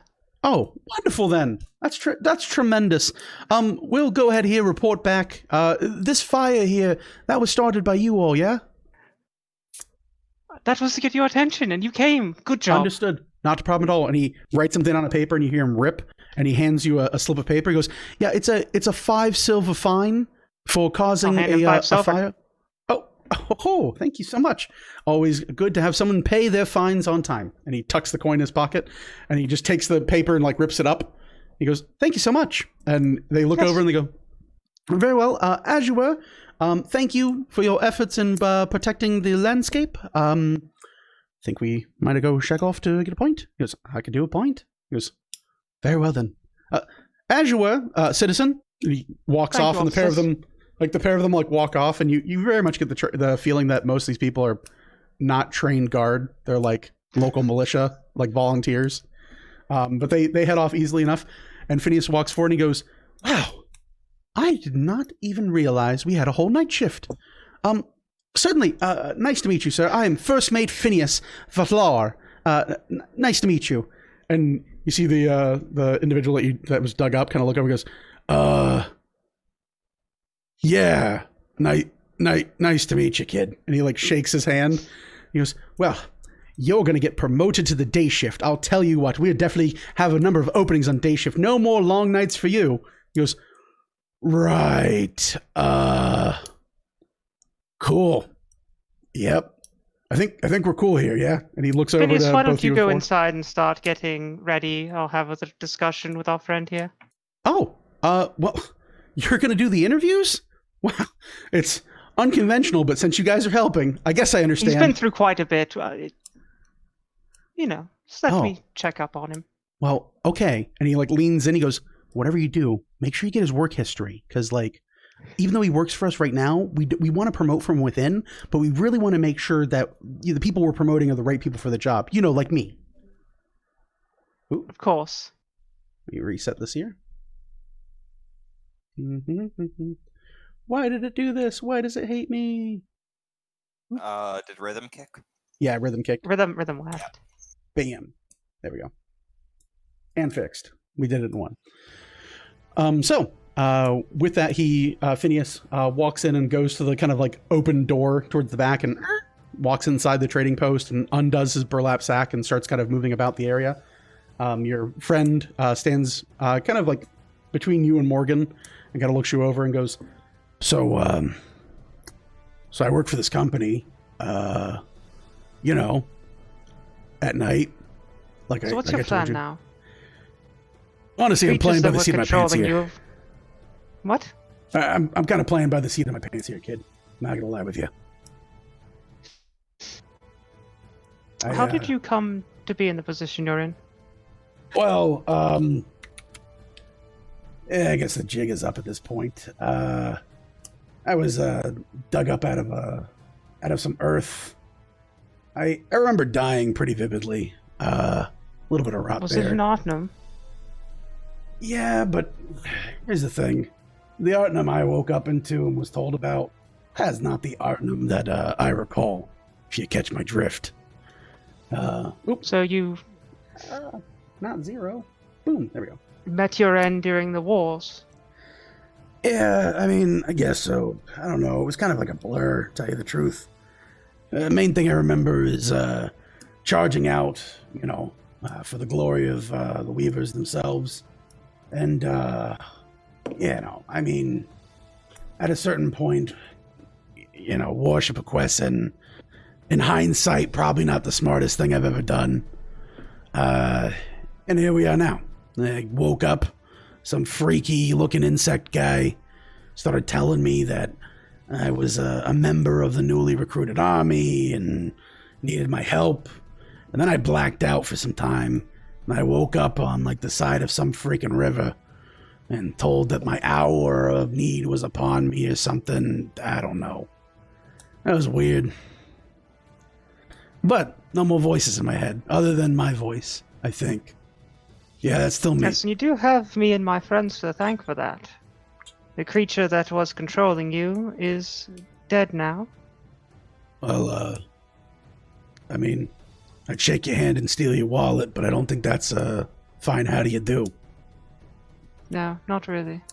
Yeah. So I mean, Listen, I have like some pants I'm wearing. You can have those no, pants. that's quite alright. You don't need your pants. All right. I was more curious about your history and if you knew anything about the other fellow who was serving. What's his name? Artie or something, rather. He's a real piece of work, let me tell you what. They told us we had to go and collect all these boxes and packages, bring them to some freaking cave, search them and do whatever, and, he didn't want to do it. He said we needed somebody on the ship, and it was this whole thing, and he wanted to look over and make sure that profits were protected or whatever. I don't know. We were looking for some box, if it makes you feel better. Some weird old thing, piece of wood. They had a couple of pieces Any of idea paper what on was it. in it? No, I couldn't get the dang thing open. The little Boxes. chittering ones. Yeah, they kept going on about only a pure heart could open it, or the intended opener of it. I don't know. Apparently, I don't know. From what I could piece together, apparently it's something from Artnum itself. But I mean, who wants something from Artnum? It's like a barren wasteland out there. Seriously, don't ever vacation in Artnum. Not what it used to be. Lush green rolling hills gone.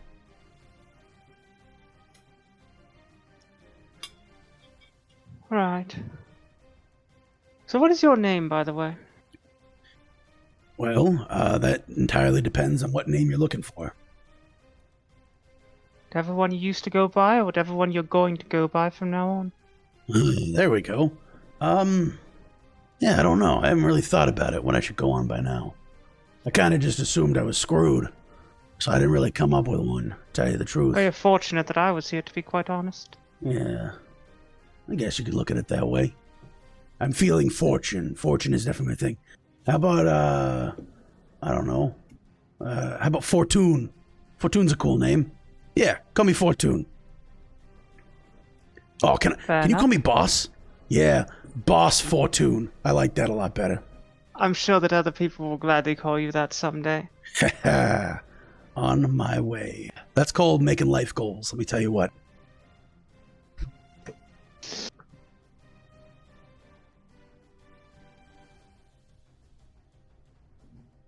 Well,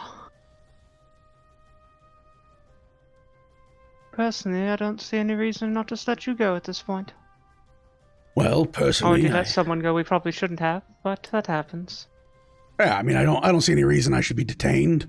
I'm not I swear I am not a danger to myself or the community, or whatever, you know. I don't think I can put my hand on like a holy text anymore, but you know, we'll just call it a wash. I got this new gig, which I guess I work for this company now. Hopefully they pay well. Are you intending to come with us? I mean, you know, if they got health insurance, other than the pre-existing condition of being dead, that'd be kind of helpful. Don't you have to feed? What? Do you need to feed? Or was that the bugs? I honestly don't know. I mean, I haven't eaten anybody, per se. I mean, I don't know. The guys we were with, they were kind of weird. I think the individuals that they were wandering with, you might have met them, the guys in these like creepy looking executioner-like cloaks. Mm-hmm. Yeah, they were weird. They didn't speak common tongue at all. They didn't speak like the normal tongues. And they had all these insects that would fall out of them sometimes. Real gross shit. Yeah, no, they feasted on this one poor kid. Man, you should have seen it. Craziest fingers I'd ever seen on a lute. Played like his life depended on it. And then they just ripped him apart. It was wicked. Yes, that is unfortunate. I think I saw the remnants of that. Oh yeah? How's he doing? Fortune. So he's very dead. Oh, that sucks. For him. It's kind of rude to kill someone, not even bring them back as at least a skeleton. Yeah, totally. Well, the rest of my party will know who you are, but I honestly think it could be useful to have someone like you with us. So, I'm not opposed to it. Morgan kind of like looks him up and down and is like, yeah, this is a weird one. I don't think I'm going to kill him, but as long as he's not our problem, I think that's the important part. He goes, I'll be someone else's problem. That's fine. You know? I'll just join you. I'll carry something. I can carry stuff. You know? We can do that. Sure. Sure. Let's get things in order then. All right. Well, Fortune of questing and expeditions at your services. Looking forward to a happy life, far removed from all the terrible crap. Seems like a fun one. at that, anything else you want to say or converse with him? No, I just want to make sure that I grab the bag of gold that I found on the horse, if that hasn't already been taken by someone, so Sure. that could be left behind. You you dig through the horse. A lot of it is sundry goods and like trade materials. You look it over, and everything that Fortune packaged and like kind of collected seems to be like what would be the most valuable items that were found in the trade post that were just open or out in the open. A lot of this seems to be like bundles of paperwork that has like really fine filigree on it, like blank paper, but mostly just like almost like letterhead, but it's like gold filigree and like nice clean lines and things. As well, you look over it, and yeah, there's a sack of gold and like a big heavy set sack of coins. In total for the registry, everything together, what he has. Let me know when you're ready, and I'll give you a list. Go ahead. Okay. In total, you're looking at a collection of 213 gold coins, 180 silver, and about 200 copper coins. Additionally, he has 6 gold trading bars and 13 iron ingots that are forged, ready to be used by a smith. And that's kind of all the like base just valuables that are carried on this thing. Okay. Okay. So as you guys are collecting that, repairing the ship, going from there, let's go ahead and snag a break here. Let's do, what we say, like 10 minutes? 5 minutes? What do you want to do? 10. 10? Sounds good. 10's good. Okay. So for everyone watching, we're going to take a break here. We'll be back at 9:15 Eastern Standard Time. When we return, we will be reconvening on the ship and continuing to set the story in motion. We'll see you guys in a few. Stick with us, and we'll be back for more Dungeons and Dragons. Yay!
To it. When we last left for break, just 10 minutes ago, but it's going to feel like eternity, and editing will be a nightmare, but we'll figure it all out. Let me turn this off real quick. There we go. All right, so when we last left from break, we found a number of interesting things. The group uncovered the ferry itself, the remaining bits of its crew, and its worker on the night shift has joined in to, of course, assist everything that needs to be assisted with on a wonderful ship. In doing so, Vel, Moore, and your new friend, Fortune and Phineas, have collected what is left of the trading post itself. After speaking with the guards that came to rescue Fortune from his peril in the ground, you load up the remaining surviving horse at the trading post and take off the kind of fallen saddlebags bolts of cloth and various other sundry trade goods are procured, and you see the very hefty looking burlap sack strung up and tied over the shoulder of the new first mate. You all make way back and rejoin the crew on the ship from the use of magic from Bucky, as well as a little bit of elbow grease from JJ, Orville, and Colt. You guys have the ship cleaned up and returned to order in the course of just a few hours. At this point, it's nearing kind of lower into the afternoon, evening. In doing so, you all rejoin and find yourselves again on the deck of the ship, or rather the ferry. And boop, boop, boop. God, his image is so big. What am I doing? There we go. So you come back onto the ship, and Mr. Quas welcomes you all back. He goes, Good to see each and every one of you. Truly, thank you so much for procuring that. And he looks to his first mate. You see his new first mate straighten up a little bit taller. He goes, Yes, sir. He goes, Is everything taken care of? He goes, Yes, sir. Everything's taken care of, and we'll load everything, including the horse, down below deck in the cargo hold, as is what we normally do. He goes, Fantastic. These are a great bunch of workers here. They are. They're some tremendous people who have both saved our lives and truly established themselves as a credit to all good peoples. He looks around the ship. Many of you guys still like wiping caked on blood and dirt and dipping your hands in fresh water to clean up and kind of dry out the various rags and tools found about the ship. In doing so, Quas turns to your group. You can see this kind of curious look come over his face. He goes, First mate, go ahead and take care of the storage there. We're just going to have a bit of a word. And he looks over the group and he goes, as the rest of the crew kind of goes below deck and starts to secure what few goods you guys managed to bring back and carry back with you. He looks over and he goes, Not for anything here. I guess it doesn't quite matter how many people you bring along, but who is this rather stalwart individual? And you hear him kind of go, I'm a new hire for the day shift, according to the kid. He goes, You're a new hire. What are your credentials? He goes, I can lift over 200 pounds.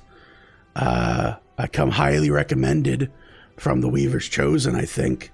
I think I would make a great fit for this ship, its crew, and its people. And he kind of looks over and sees the four of you that were still on the ship. He goes, Hey guys, good to see you. Sorry about that tussle on the road. But yeah, you guys can vouch for me, right? I'm a good guy. Oh yeah, certainly, Trent. It's Fortune. I know it's hard to translate, but it's Fortune is my name. We met before. Yeah, we did. Yeah, let me turn up your volume a little bit. You're a little quiet. Hold on. There we go. I think it's a me thing. Oh, there you go. It was a you thing. Yeah, you son of a. Now you're good. I turned your. This mic has a tendency to just slowly turn over time. Weird. Okay, so he kind of looks at you and goes, Yeah, you seem like a good guy, you little baby guy. Delicious little baby guy. Yeah, I mean we're good. And like Quas looks you all over. He goes, So this man has your blessing to work on my ship. I feel like Colt's gonna come up from working on the bottom of the boat and just make eye contact and then Kill Bill theme. You son of a bitch! I buried your ass. No, you didn't. Fuck, you did. We buried your ass. You hear Quas go, He was buried? What do you mean he was buried? And he goes, I was buried in a debt of gratitude to these individuals who saved my life from the undead scourge. Really, I owe them so much.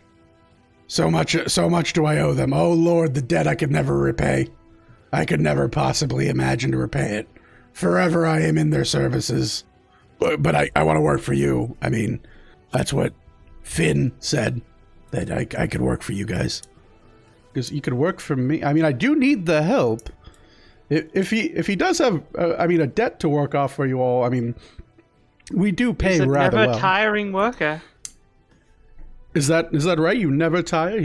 I've got a pretty good constitution, I'll tell you. I could work days, nights, some weekends maybe. What do you guys got for let's interview, right? You guys got dental? He's like, I don't.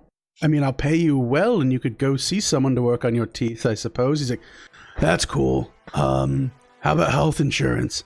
It's like, well, I prefer to think of my crew more as a conglomerate, maybe a collection of independent contractors. I don't really want to have to pay for health insurance. And I feel like you save on taxes by me not having you as like an official member. Really, it's more of it's really a tax thing because we go to so many cities and I never know where to file for crew. He goes, right, yeah, okay, so like under the table. Yeah, under the table, that sounds really good. We'll just have like a gentleman's agreement that I'll pay you and you don't worry about, what it is that we're the company side of it. You just leave that to the higher ups. He's like, all right, so pretty much the same gig I just got out of. Yeah, I think this will all work out pretty good, right? Everyone here, I think that'll all work out pretty good. Stuff. I think your face is slumping a bit, Brand. Oh, is it? He presses in, rubs his cheek a little bit, and you can see that it sticks a little bit tighter on his face. He goes, "Thanks for looking out. Yeah, I had a condition." And he goes, "You had a condition? Please do tell." He's like, "Yeah, I had a stroke a couple of years ago, some time ago, and my face just doesn't sit right on my bones anymore." He's like, "Oh wow, a stroke victim. Well, truly, we won't overexert you." No, it's fine now. I got it all worked out. This guy Colt. Yeah, Colt. I think his name's Colt. Colt. It's like Colt and Baby or something. Anyway, this red guy, super nice dude, real strong hands, firm arm. He's got a lot of forward momentum. He's a nice guy, real powerful fella.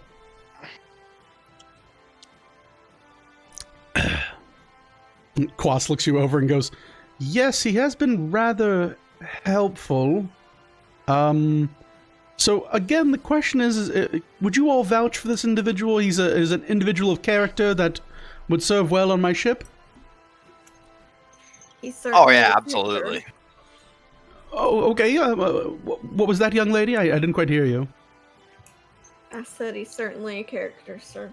Oh, okay. Well, having character is a good thing. People of character are good. What about you, Velathul? I believe you're a rather good judge of character. What would you say of this individual?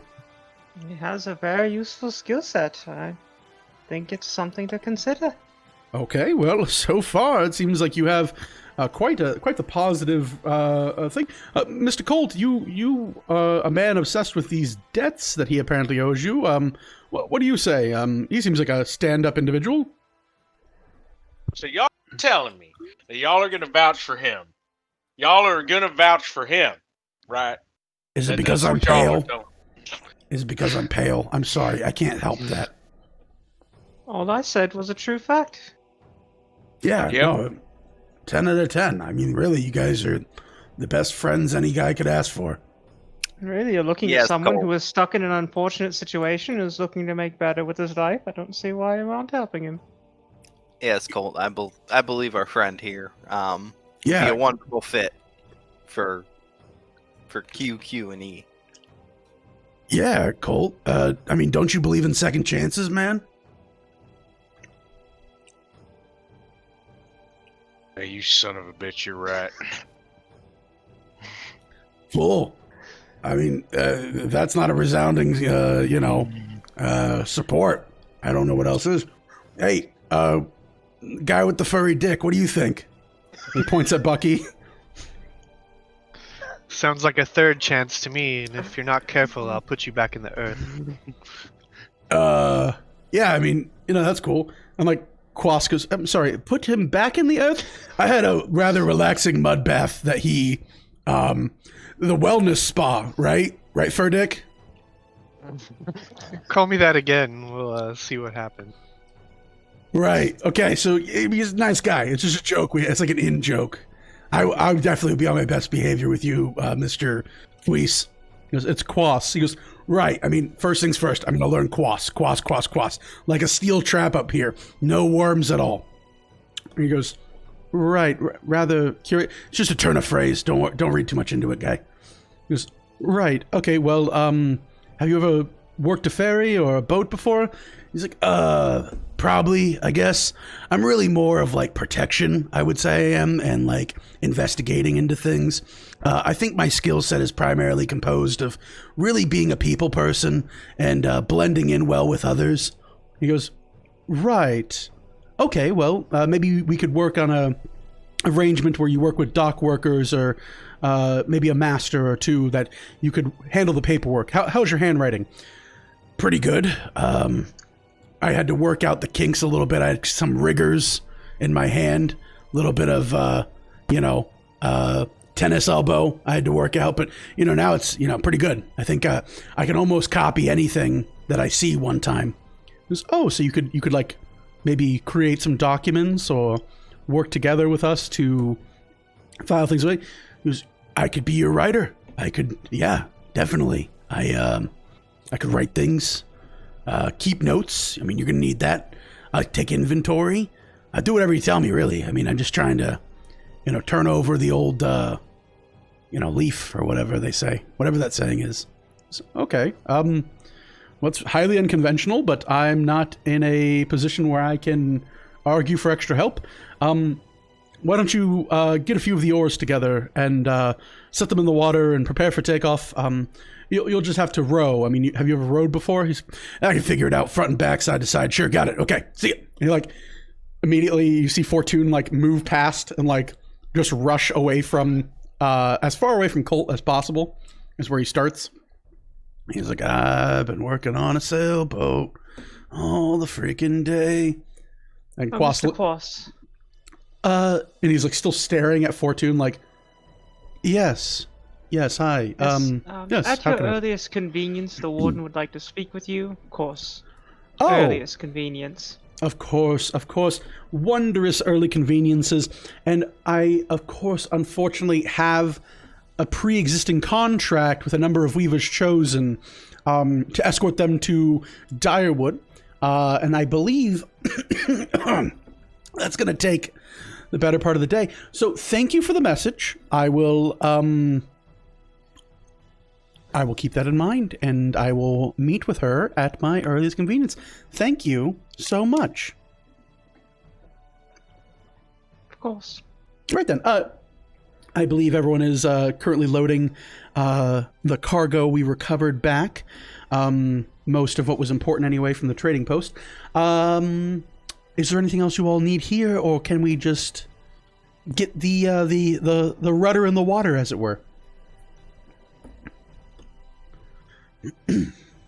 I'm ready to go, I suppose. I'm good. I'm perfectly happy to leave this place behind. You and me both. All right then. Well, very well. I believe it'll just be a few hours traveling, and shouldn't be too bad. And he starts calling out for his crew to get ready. You see that the individuals that have been kind of beaten and joining him for the rest of it seem to recover a bit, and they've kind of recaught their breath and definitely taken some time to muster what little strength they have left. As he's like, yeah, we're gonna go sailing now, because that's the only thing that we need to get as far away from this whole fiasco as possible. He starts pulling up the anchors. You actually see Quas going about and setting things up and pulling down the makings of a large kind of sail. He looks it over and he goes, this is rather expensive to use, but I suppose, okay. He rigs it up and sets it up, and you see him grab hold of this like brass ring in the center of the ship, and you can see a faint kind of ethereal glow, and the sail itself begins to slowly fill with wind from some unseen place. And you can hear a soft kind of hum from the central sail. He goes, well, that's just how we'll have to do that from now on, until we can Well, save a number of things. Yes, sir. You there with a question?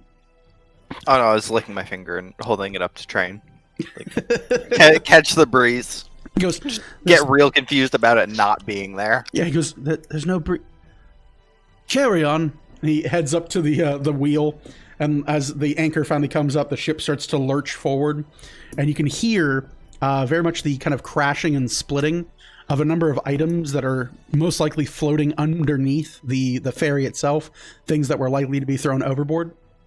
And you can hear it kind of like splitting and breaking and kind of churning through the water as the sail picks up, and you guys pull away from this small fishing dock.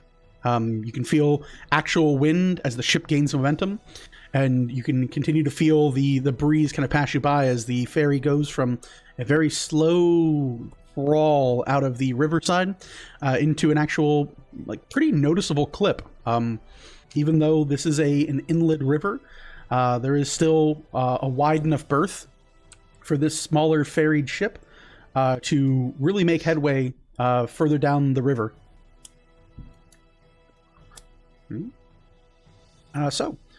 With that, as you guys set sail, you guys come out of the bend of the river.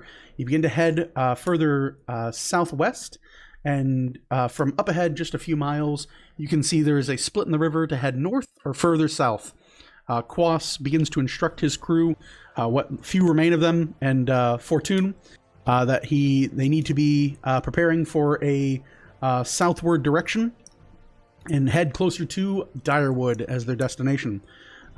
Surprisingly, as many of you watch the crew spring into action, many of them very well trained, and Fortune not trained at all, you do note that Fortune, however, does seem to catch his bearings rather quick, and some almost beyond mortal strength does find this individual and his ability to dig in an oar and really help change the momentum of the ship in quite an impressive fashion. And you hear your new first mate shout out, "Wow, I can't believe we ever kept him on the night shift. He is so useful." Yeah, really happy to be part of that. Let's just leave the whole night shift thing away, buddy. Like, don't worry about it. He's like, "Oh, sure. Now you're day shift anyway, so it doesn't matter." He's right, you fucking little asshole. Yeah, great. He like wanders off on the ship. You see them continuously kind of working together and overseeing his travel. As the ship heads into the south reach and the southern river banks, is there anything you guys want to do while on the ship? Bucky will play his pan flute. Play a pan flute? Go ahead and give me a performance check. JJ will play her lute or banjo, whatever we want to call it. Go ahead and roll Got performance as well. 14. 14 from Bucky. The semblance of actual songs and music on your pan flute echo out from across the deck of the ship. And what do we get from JJ?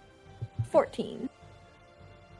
Joining in accompaniment, you pull out your lute, and the pair of you are very much able to ease an amount of stress and worry among board of the ship. Simple as simple does. Could I join in on this and either dance or like keep rhythm? Sure. Give me a performance check. That is a 16. 16. You almost add a bit of majesty to your. Huh? I see one. Any point? Running away, zooming away out the door. I don't know. I'm worried now. I'm slightly worried. Give the count of 5. 5, 4. We're good. Oh, we're good. Okay. Oh God, I'm worried now. Oh, you should be. Oh, it's a tiny little thing. Is that like a banjo? Hell. Oh God. Yeah. Thanks, Spirit. We're breaking out musical instruments now? This is scary. Now I can see Colt's whole room. This is all just nonsense and magic to me. Is it? Oh, it's an actual Alright. banjo. Oh, that's an actual banjo. Holy shit. Bucky, if you pull out a flute and Vel, I don't know, electric guitar or drums, I guess we need a drummer at this point. I could go get a guitar. Oh God. What, do we have a bunch of guitarists? Everyone I don't know who how plays to here? play it, but I can go get one. I know there's one in the house right now. Oh, good Lord. Y'all are a bunch of nonsense people. Very nice equipment. I see it in the background. Oh god. What hell have we wrought? Is this what this is? This is just I think this is Dungeons and Dragons. This is Dungeons My and favorite Dragons, thing but now it's a variety hour. is that this thing is actually It's time tunable. to start the It's music. tunable? Yes, I haven't tuned it yet, but Oh, it's God. tunable. I can't afford the Muppet song. Please don't. I don't know how to play this. You don't know how to play the banjo? You own a banjo and you can't play it? I can play like a few things.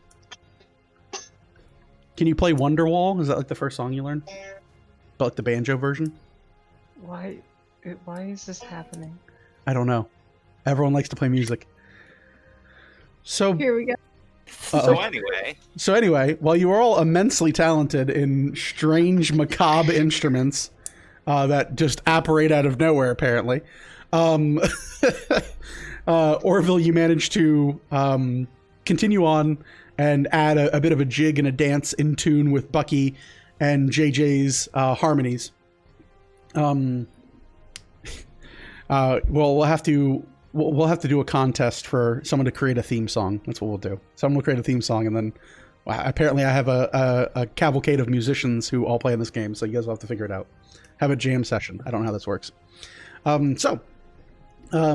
Easily enough, you add to it a few of the workers on the ship.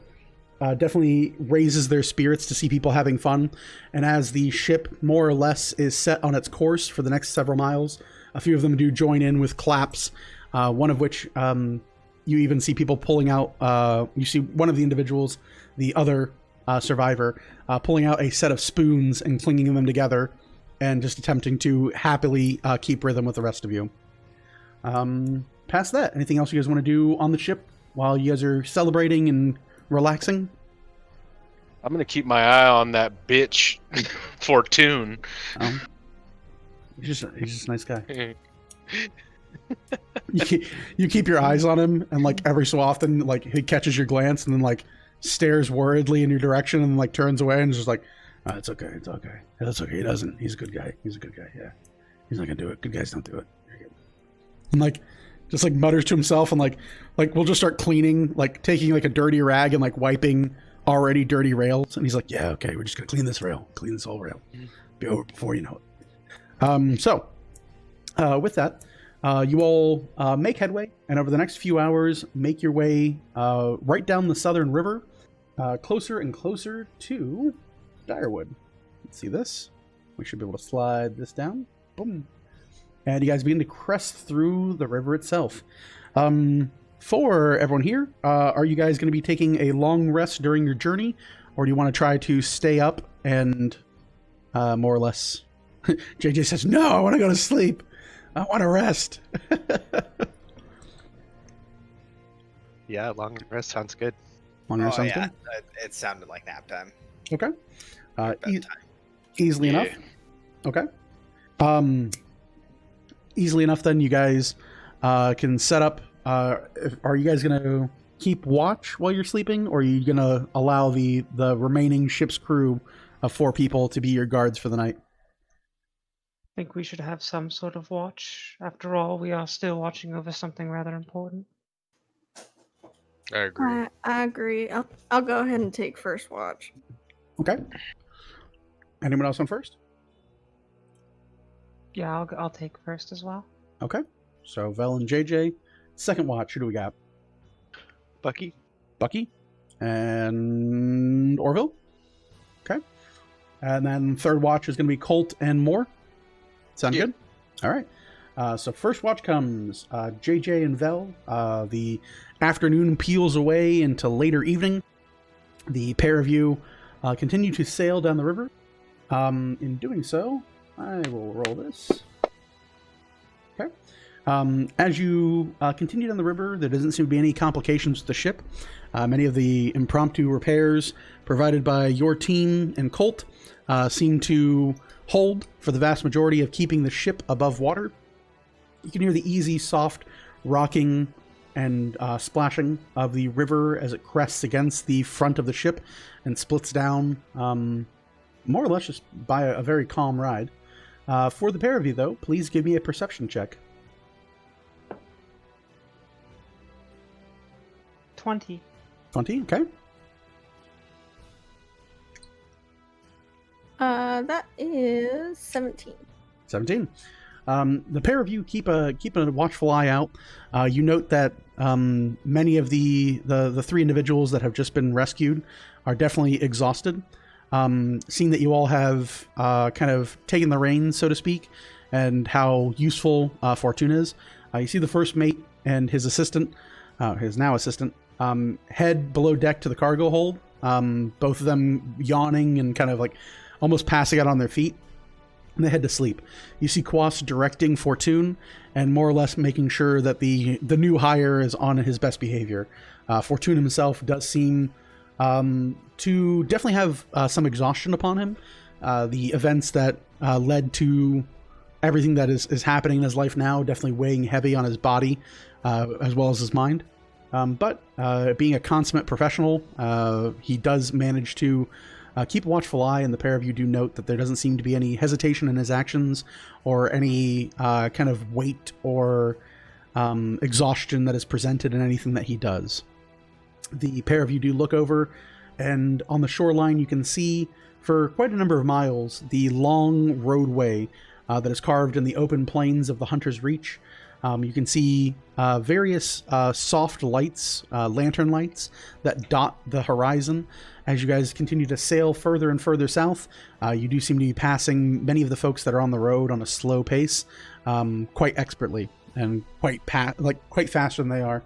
You're going, tens of miles an hour at this point, versus walking the entire time.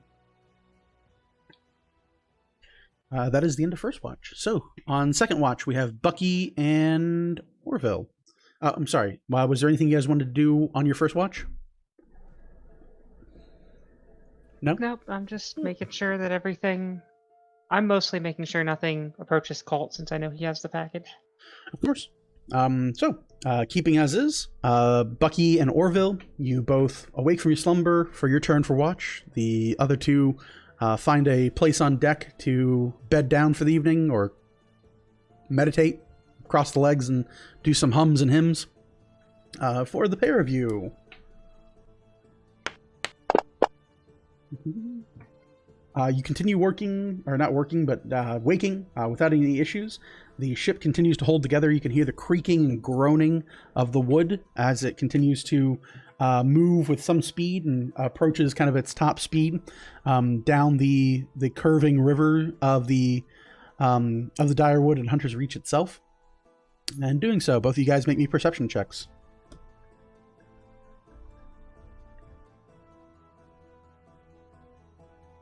That's a 4. A 4, Orville says, still drooling on himself. I got a 13. 13, okay. The pair of you keep watch for the most part. Orville seems to more or less preoccupy himself with various lookings around and exploration of the ship. Looking at stars in the sky at this point. Bucky, you keep a bit of a stronger glance and look around the ship.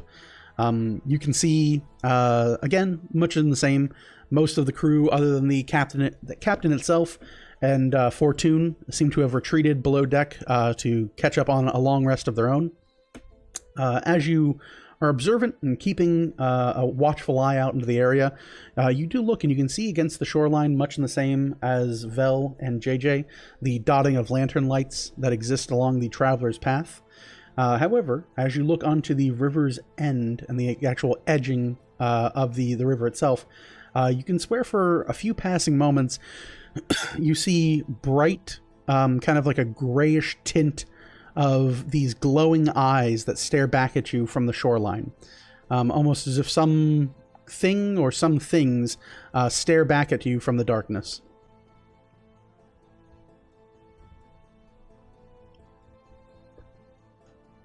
Can we relay this information to the group? Sure. Point?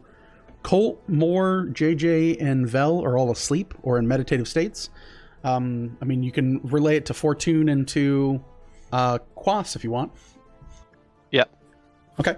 You relay it to them. Quas thinks this over. He goes, well, I don't particularly go this far south. It could be some type of native wildlife. Assuming if they're on the shore, they can't swim out to meet us, so I wouldn't worry too much about it.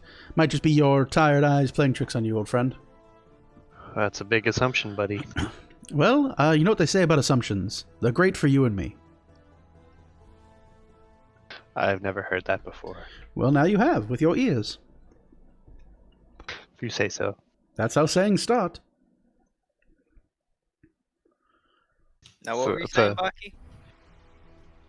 Some eyes glowing from the shore seem to be following us. Might want to keep an eye on it. But which shore? You He point points. in the eastern shore. Okay. I will direct my focus over that way. Sure. Away from Reroll the perception. That is a 7. 7. You squint and look, and it's just like passing darkness as, you know, hundreds of feet are passing in a moment's view. I don't see it. You hear Fortune pipe, and he goes, "Oh, whatever it is, it's probably real slow. This thing seems pretty fast. You're probably fine."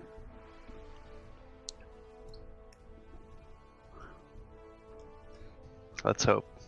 Yeah, I hope. Yeah, we can do a lot of that. And Quas goes, yes, of course, let's hope. We still have the remnants of your song in our heart, my friend. Truly, we will arrive in Direwood unscathed and unharmed. You have my guarantee of that.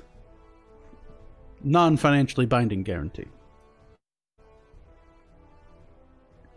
That seems to go with him under my breath. What was that? Oh, yes, as you were. The ship continues going down. Is there anything you guys want to do? No. When we trade watches, Bucky will relay that information to the next watch. Okay, so you inform Colt and Morgan of these gray, kind of like glowing eyes you saw from the shoreline you passed through. Morgan kind of looks you over and goes, "There better not be more crap that we have to deal with in this day. I am fed up." I wouldn't count on it. Oh, your camera died. What happened? No, I moved everyone. There we go. It's just a black screen, but it's where it's supposed to be. Very weird. Oh, there it is. Okay. Sorry about that. That's all right. I was like, cover it, but don't turn the video off. I don't know what you need. Colt, you're informed of this as well. And the pair of you head off into a longer rest, or into a longer watch. You continue moving southward. At this point, Colt, in the dead of night, you can see the lights of the city of Direwood in the distance. The kind of embered glows radiating out from the area and from the telltale signs of the city. You can see Quas kind of call out, and he goes, "Land up ahead. Well, you should be there within a few hours, Mr. Colt. Should be good to go. Certainly, we do thank you for your vigil that you and your friends have overlooked in our respective and humble ferry." No problem at all. We just want to make sure that everything's we have a safe voyage and whatnot. Of course. Isn't that right, Fortune? You see Fortune like pretending to mop the deck, but doesn't have a bucket of water near him, and he jumps a little bit when you say this. He goes, and he doesn't look in your direction, so he just kind of like mutters it from his own. "Yep, whatever you say, kid. Yep, sure thing, man." Yeah. Trying to be safe. You know, all kinds of ghouls out there. Green skinned and all. Quas goes, "That's oddly specific, but I can assure you the danger's past. You said you slayed all those horrible beasts, yes?" Yeah, but you never know if there are more. "Well, sure, but I mean, I hardly see how that's our problem now, Mr. Colt." And you hear Fortune go, "Yeah, I mean, it would just be terrible if, there was an incident and, somebody got thrown overboard because, they wouldn't shut the hell up. He goes, is that how ghouls work? If you don't shut the hell up, they throw you over the ship? That seems very personal. He goes, yeah, it's an old wives' tale I heard about, like, the redskin guy in the ocean or something. It was like this guy, and he just babbled a lot and talked a lot, and then he got thrown over the side of the boat by this rather dashing hero. He goes, wow, I've never heard that one. He goes, yeah, it's like a new one. It only came out a couple of years ago. He turns and finally looks at Colt. He goes, you ever hear that one, red guy? Yeah, I heard how it ends. Yeah. The green guy gets an axe right through his freaking head by the red guy. Oh, man. You heard a completely different story than me, man. I mean, we'll have to swap stories sometime, but I'm on the clock, so, gotta work. Quas is so diligent and what a service you are, Mr. Fortune. He goes, yeah, service the whole lot. Service this fucking red guy right up in the ass. I'm just gonna go service the poop deck. So they call it poop deck. No one poops there. I don't know why they call it that. He starts heading out to as far away from Colt as possible. Morgan looks at you and she goes, well, Colt, at the very least you've made friends. Yeah, I just don't like that guy very much. Really? I like the other dead guy. The other dead guy was cool. What was his name? Albatross or something? Alba what? Amber Moss. Yeah, not Albatross. The ship? You're friends with the ship? And Quas goes, you're friends with my ship? Oh. Amber Moss, my ship. You're friends with it? Can you speak to boats? Are you a druid? Oh, no. Asmund. Asmund? I don't know an Asmund. Sorry. No apologies. I simply thought you could speak with boats, and if so, just tell the old girl that we're doing great. Yeah, no, there was a Commodore back in the day that said he could. I didn't believe him. But anyway. Sorry. Very well. A terrible reference. I'm not quite sure who you mentioned. Very well, then. As you were, Mr. Colt. And you see, Morgan kind of just look you up and down. She's like, is this another story about snakes or something? No, I figured we've been through enough today. I'll save my stories for tomorrow or something. I got a lot of them built up I really want to tell, but I figured you guys deserve a rest for now. You're from the towards the deck of the ship, and you're thank God for that. And walks over, keeps walking.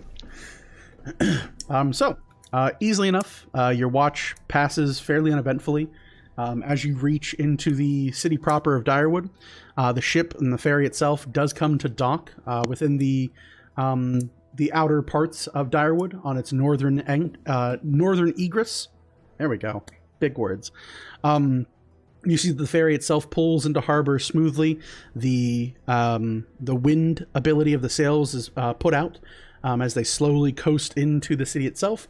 A number of handlers on the dock reach out with long poles and hook the side railings of the ferry and help guide and slow it in as it pulls into an open dock slot.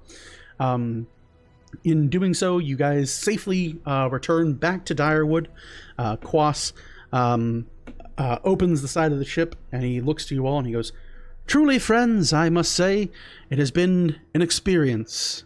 Again, I hope that this free and complimentary ferry to Direwood will help me earn a bit of credit towards the insurmountable non-financial debt that I do owe you between accompanied people.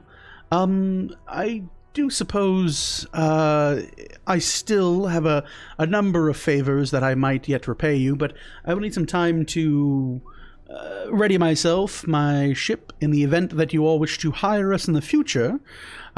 Please don't hesitate to do so. I believe we're on what pier is this? You're on dock 4. He goes, we're on dock 4 then. I'll go ahead and have Finn go down there and meet with the harbor master, and we'll get everything squared away as far as paperwork. But thank you so much for allowing Horse Questing and Expeditions to escort you to your destination here in Direwood. The local time is, and he kind of flips open a small brass pocket watch tucked beneath his clothes. He goes, the local time currently is 6:48 a.m. I would just make sure, of course, that you have all of your valuables and belongings. Quas Expeditions is not responsible for any misplaced or lost cargo, luggage, or any other belongings you brought along on this venture. But suffice to say, welcome home, I believe, and thank you so much for your patronage, and of course for everything that you have done for both myself and the crew. And you see the remaining, now 3 members of the crew kind of give like a deep bow. Fortune is the last person to bow.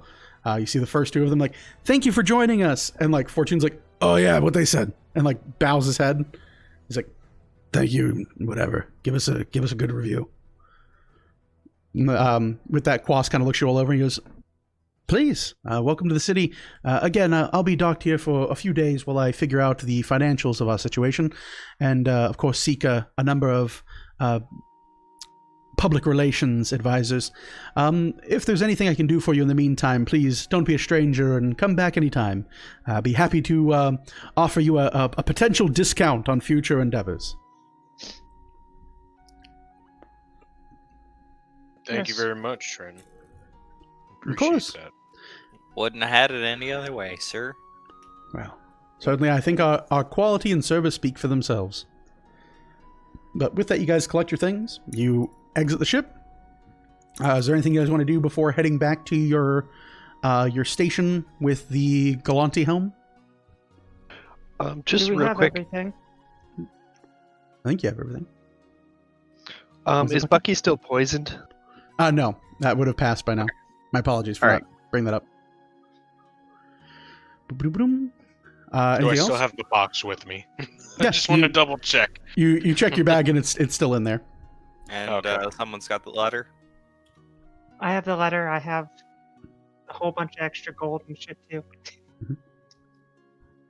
We're all done. So you guys are making a beeline back through the city to the Galanti homestead?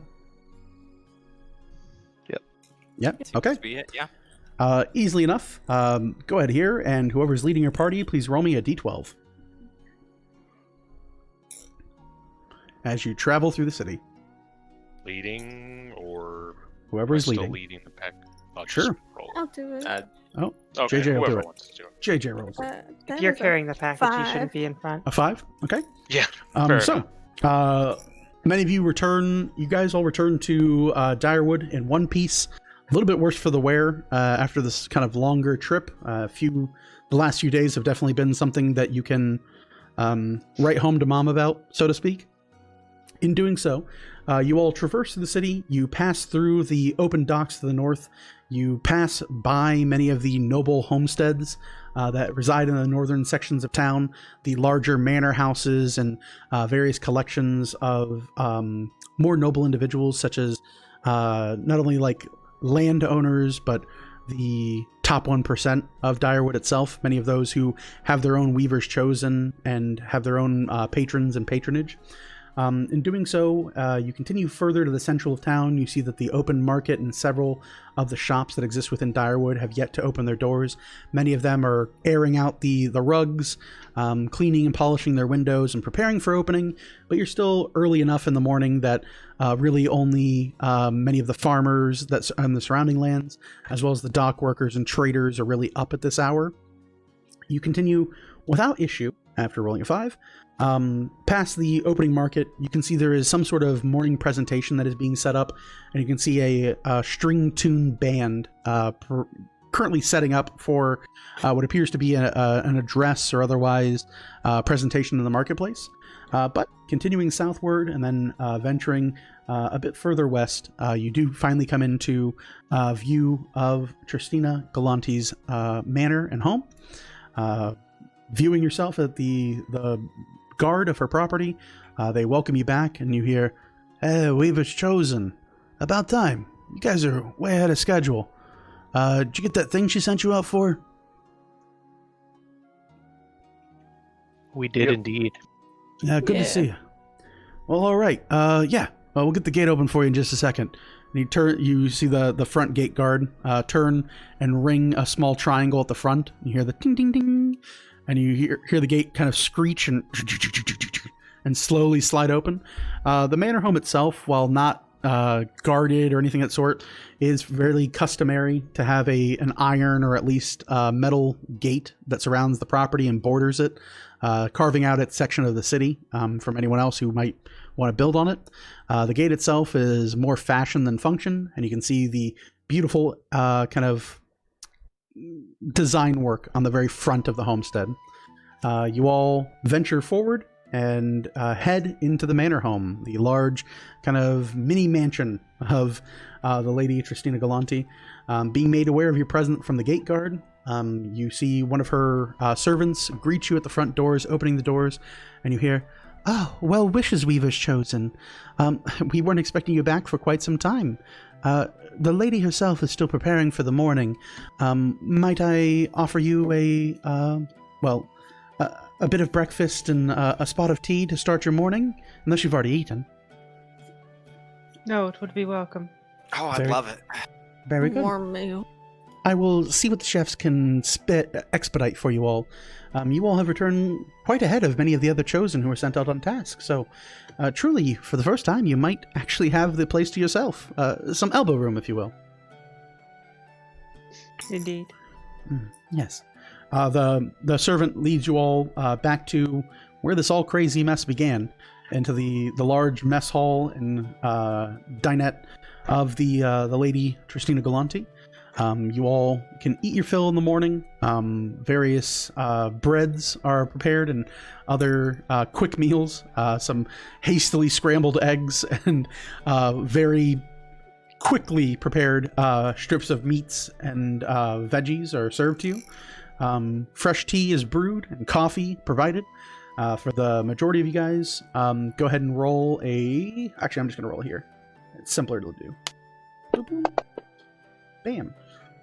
Everyone, you guys gain 4 temporary hit points for the day for having a well-prepared and well-cooked meal from the Galanti estate. And again, almost in fashion, the lady herself joins back into the room and seems to be rather well-dressed and presented for the day. She looks you all over and has a bit of a wide smile and says, "Welcome and good morning, my Weaver's Chosen. Tell me of your tales and travels. How did the expedition go with Mr. Lamont and the guard duty in there? Was everything handled accordingly?" We were attacked on the road by goblin creatures that turned into shadows. Creatures. And they wanted what Mr. Lamont had. Did they? Not the meats. Definitely not the meats. Definitely not the meats. He was in No. possession of an unknown item from Ottenham, which he was delivering to servants of the... what's the family name? Casa. Yeah, so... Well, that's quite interesting.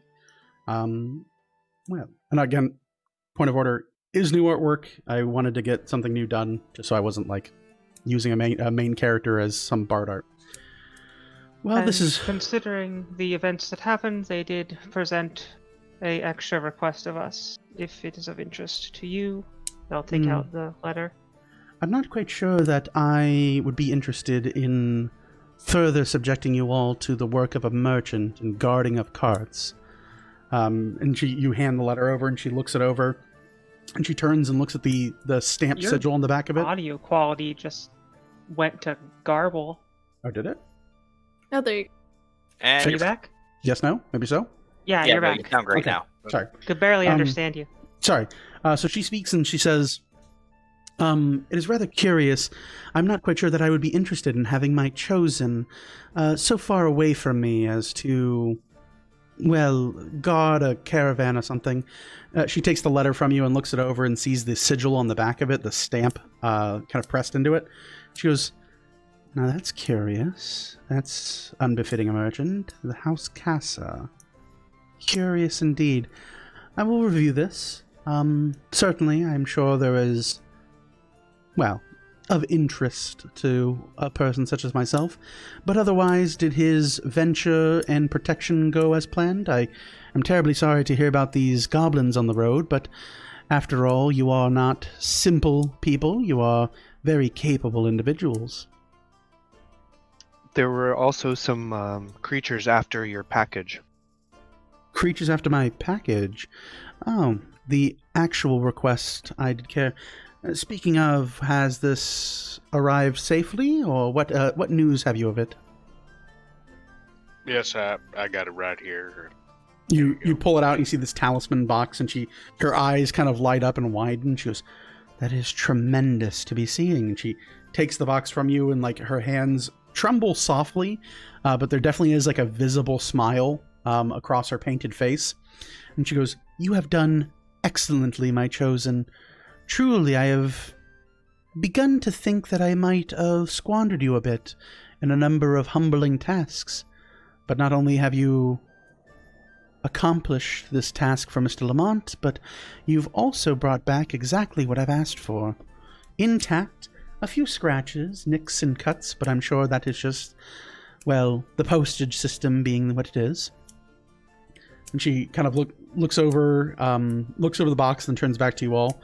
And she goes, tell me, I'm sure you encountered a number of dangers in collecting this. There are a number of interested parties that are after items such as these, but pay it no mind. I'm sure whatever it is has been vanquished and dealt with accordingly. At least this one, hopefully. Well, that is good news to say the least. Very well then. If that is all you have to report, I will review this letter, and I will be excited to see that everything that I ordered arrived in one piece. Might you have any further word or conversation to entertain me this morning? All right.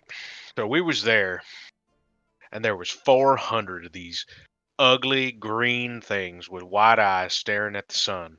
Right, 400 of them, I promise you. So we beat every single one of them, miss. I mean, it was crazy. Then we met this guy named Haka, and he was real cool.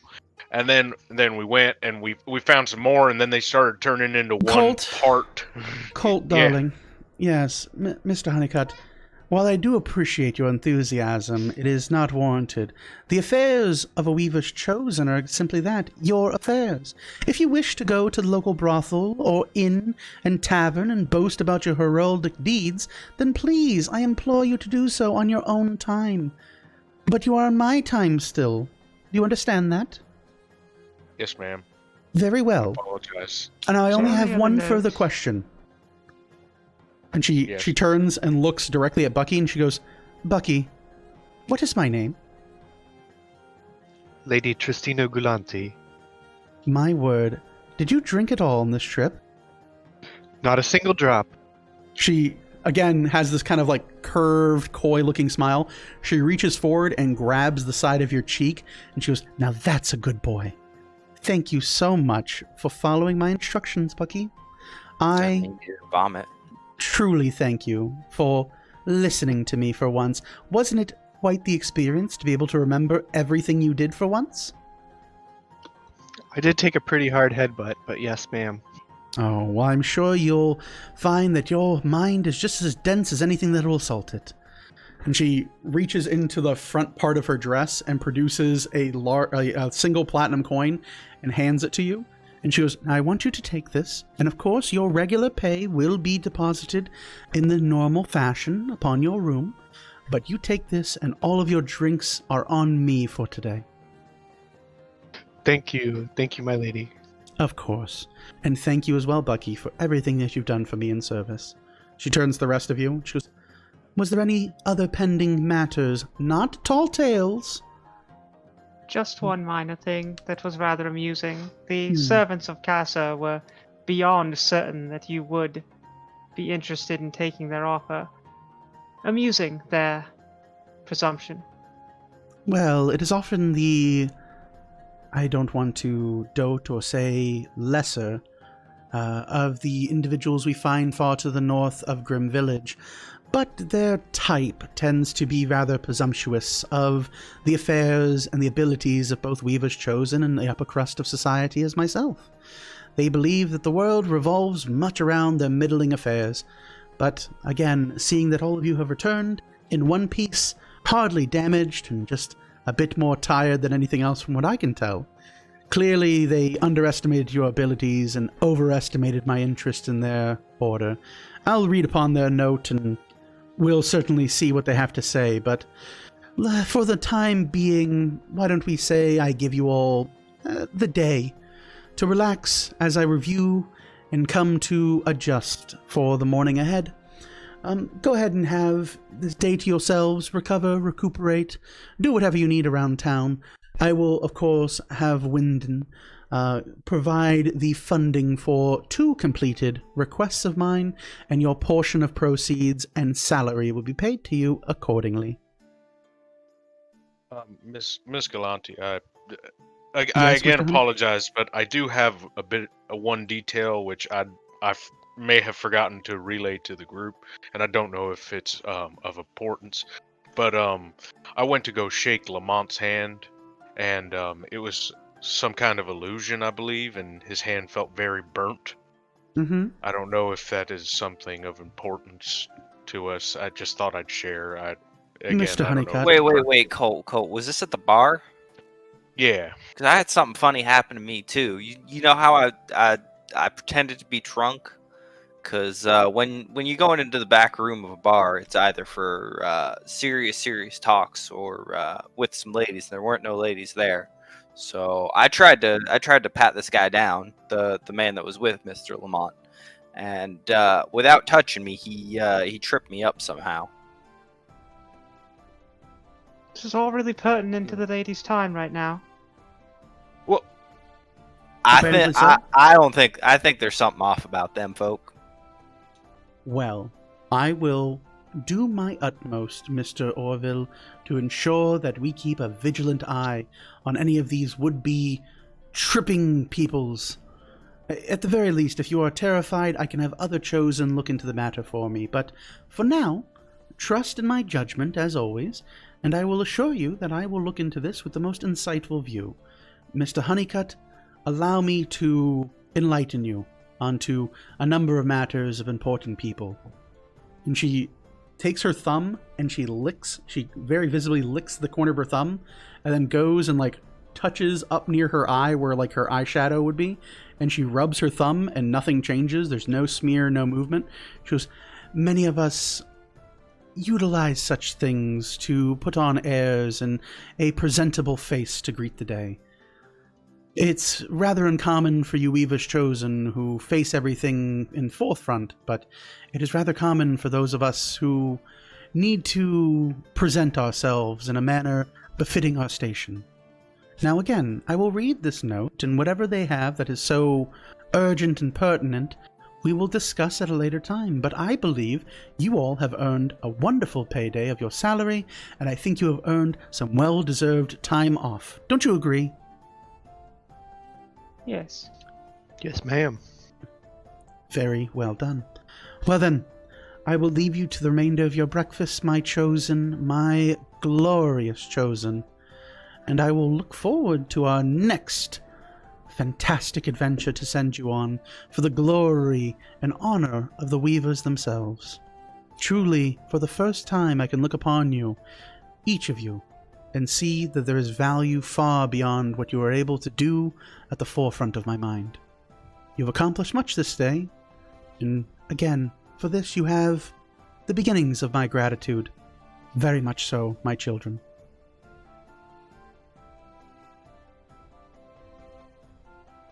She thank you, milady. bows her head ever so slightly, kind of like a bit of a nod. She turns and leaves the room, box in hand and letter within her fingers. And with that, that is where we will stop for tonight. Having completed both your quests, and moving on from that, you guys are again in a safe area. So let me make sure I can calculate this right. Here.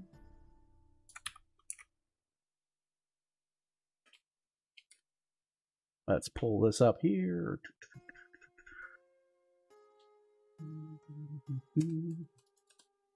We have Fight in the Cave, we have this, we have that. All right. So, for completing 2 quests for your battle in the cave against the undead and the unknown creatures that assailed them, you each earn in total a total of 700 experience.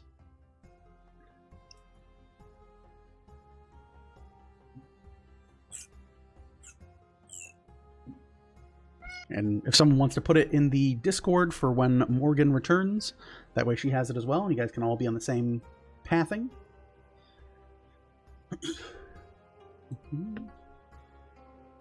As well, when you all finish breakfast and head to your rooms, you all will find a collection of payment set upon your dressers in a small kind of platter, almost like a tray. You each earn a bit more than you're used to and accustomed to. You each earn 250 gold coins in collected gold, silver, and copper, whatever you need it as. It's typically broken down as 150 gold, which is flat gold, and about 50 gold worth of silver, and then the rest in copper, just for like spending and walking around money. But it can be in any increment you want, just so you have it. And I also did the math on the go ahead and do that. extra bit we found. And dividing that up amongst the 6 of us, we'll all get 43 extra gold, 34 extra silver, and 35 copper, and one person will get 36 copper. So if you want to post all that in our Discord, you guys can go over it throughout the week. From there, and as we're getting ready to wrap up here, folks, we will have Discord open for the week. So if there's anything you guys want to do with your free time in between now and next Monday, you are in a safe location. So if there's any personal business you want to have your character handle, or things you want to look into, or anything of that sort before the lady reads the letter and comes to a determination as to what should be your next task or mission, just let me know. We'll converse throughout the week. For everyone watching us at home, we thank you so much for tuning in. And again, running a little late, I might just have to start advertising like until 11 or something. But you guys are absolutely fantastic for sticking with us. As always, I will have an edited VOD up on YouTube. So if you search Second Wake D&D, it pops up. We have all of our episodes on there if you ever want to do a replay. As well, we have it on the VOD on here. The YouTube has a bit more editing just to cut out some of the breaks and some of the openings and some dead parts, where it's just me muttering for 10-20 seconds of just so if you want that, you can always check that out as well. But for all of us here, just thank you guys for tuning in. Thank you guys for hanging out. Hope you guys had fun. I know I did. See you guys next week. We'll see you when we see you. Peace out. Bye. Adios.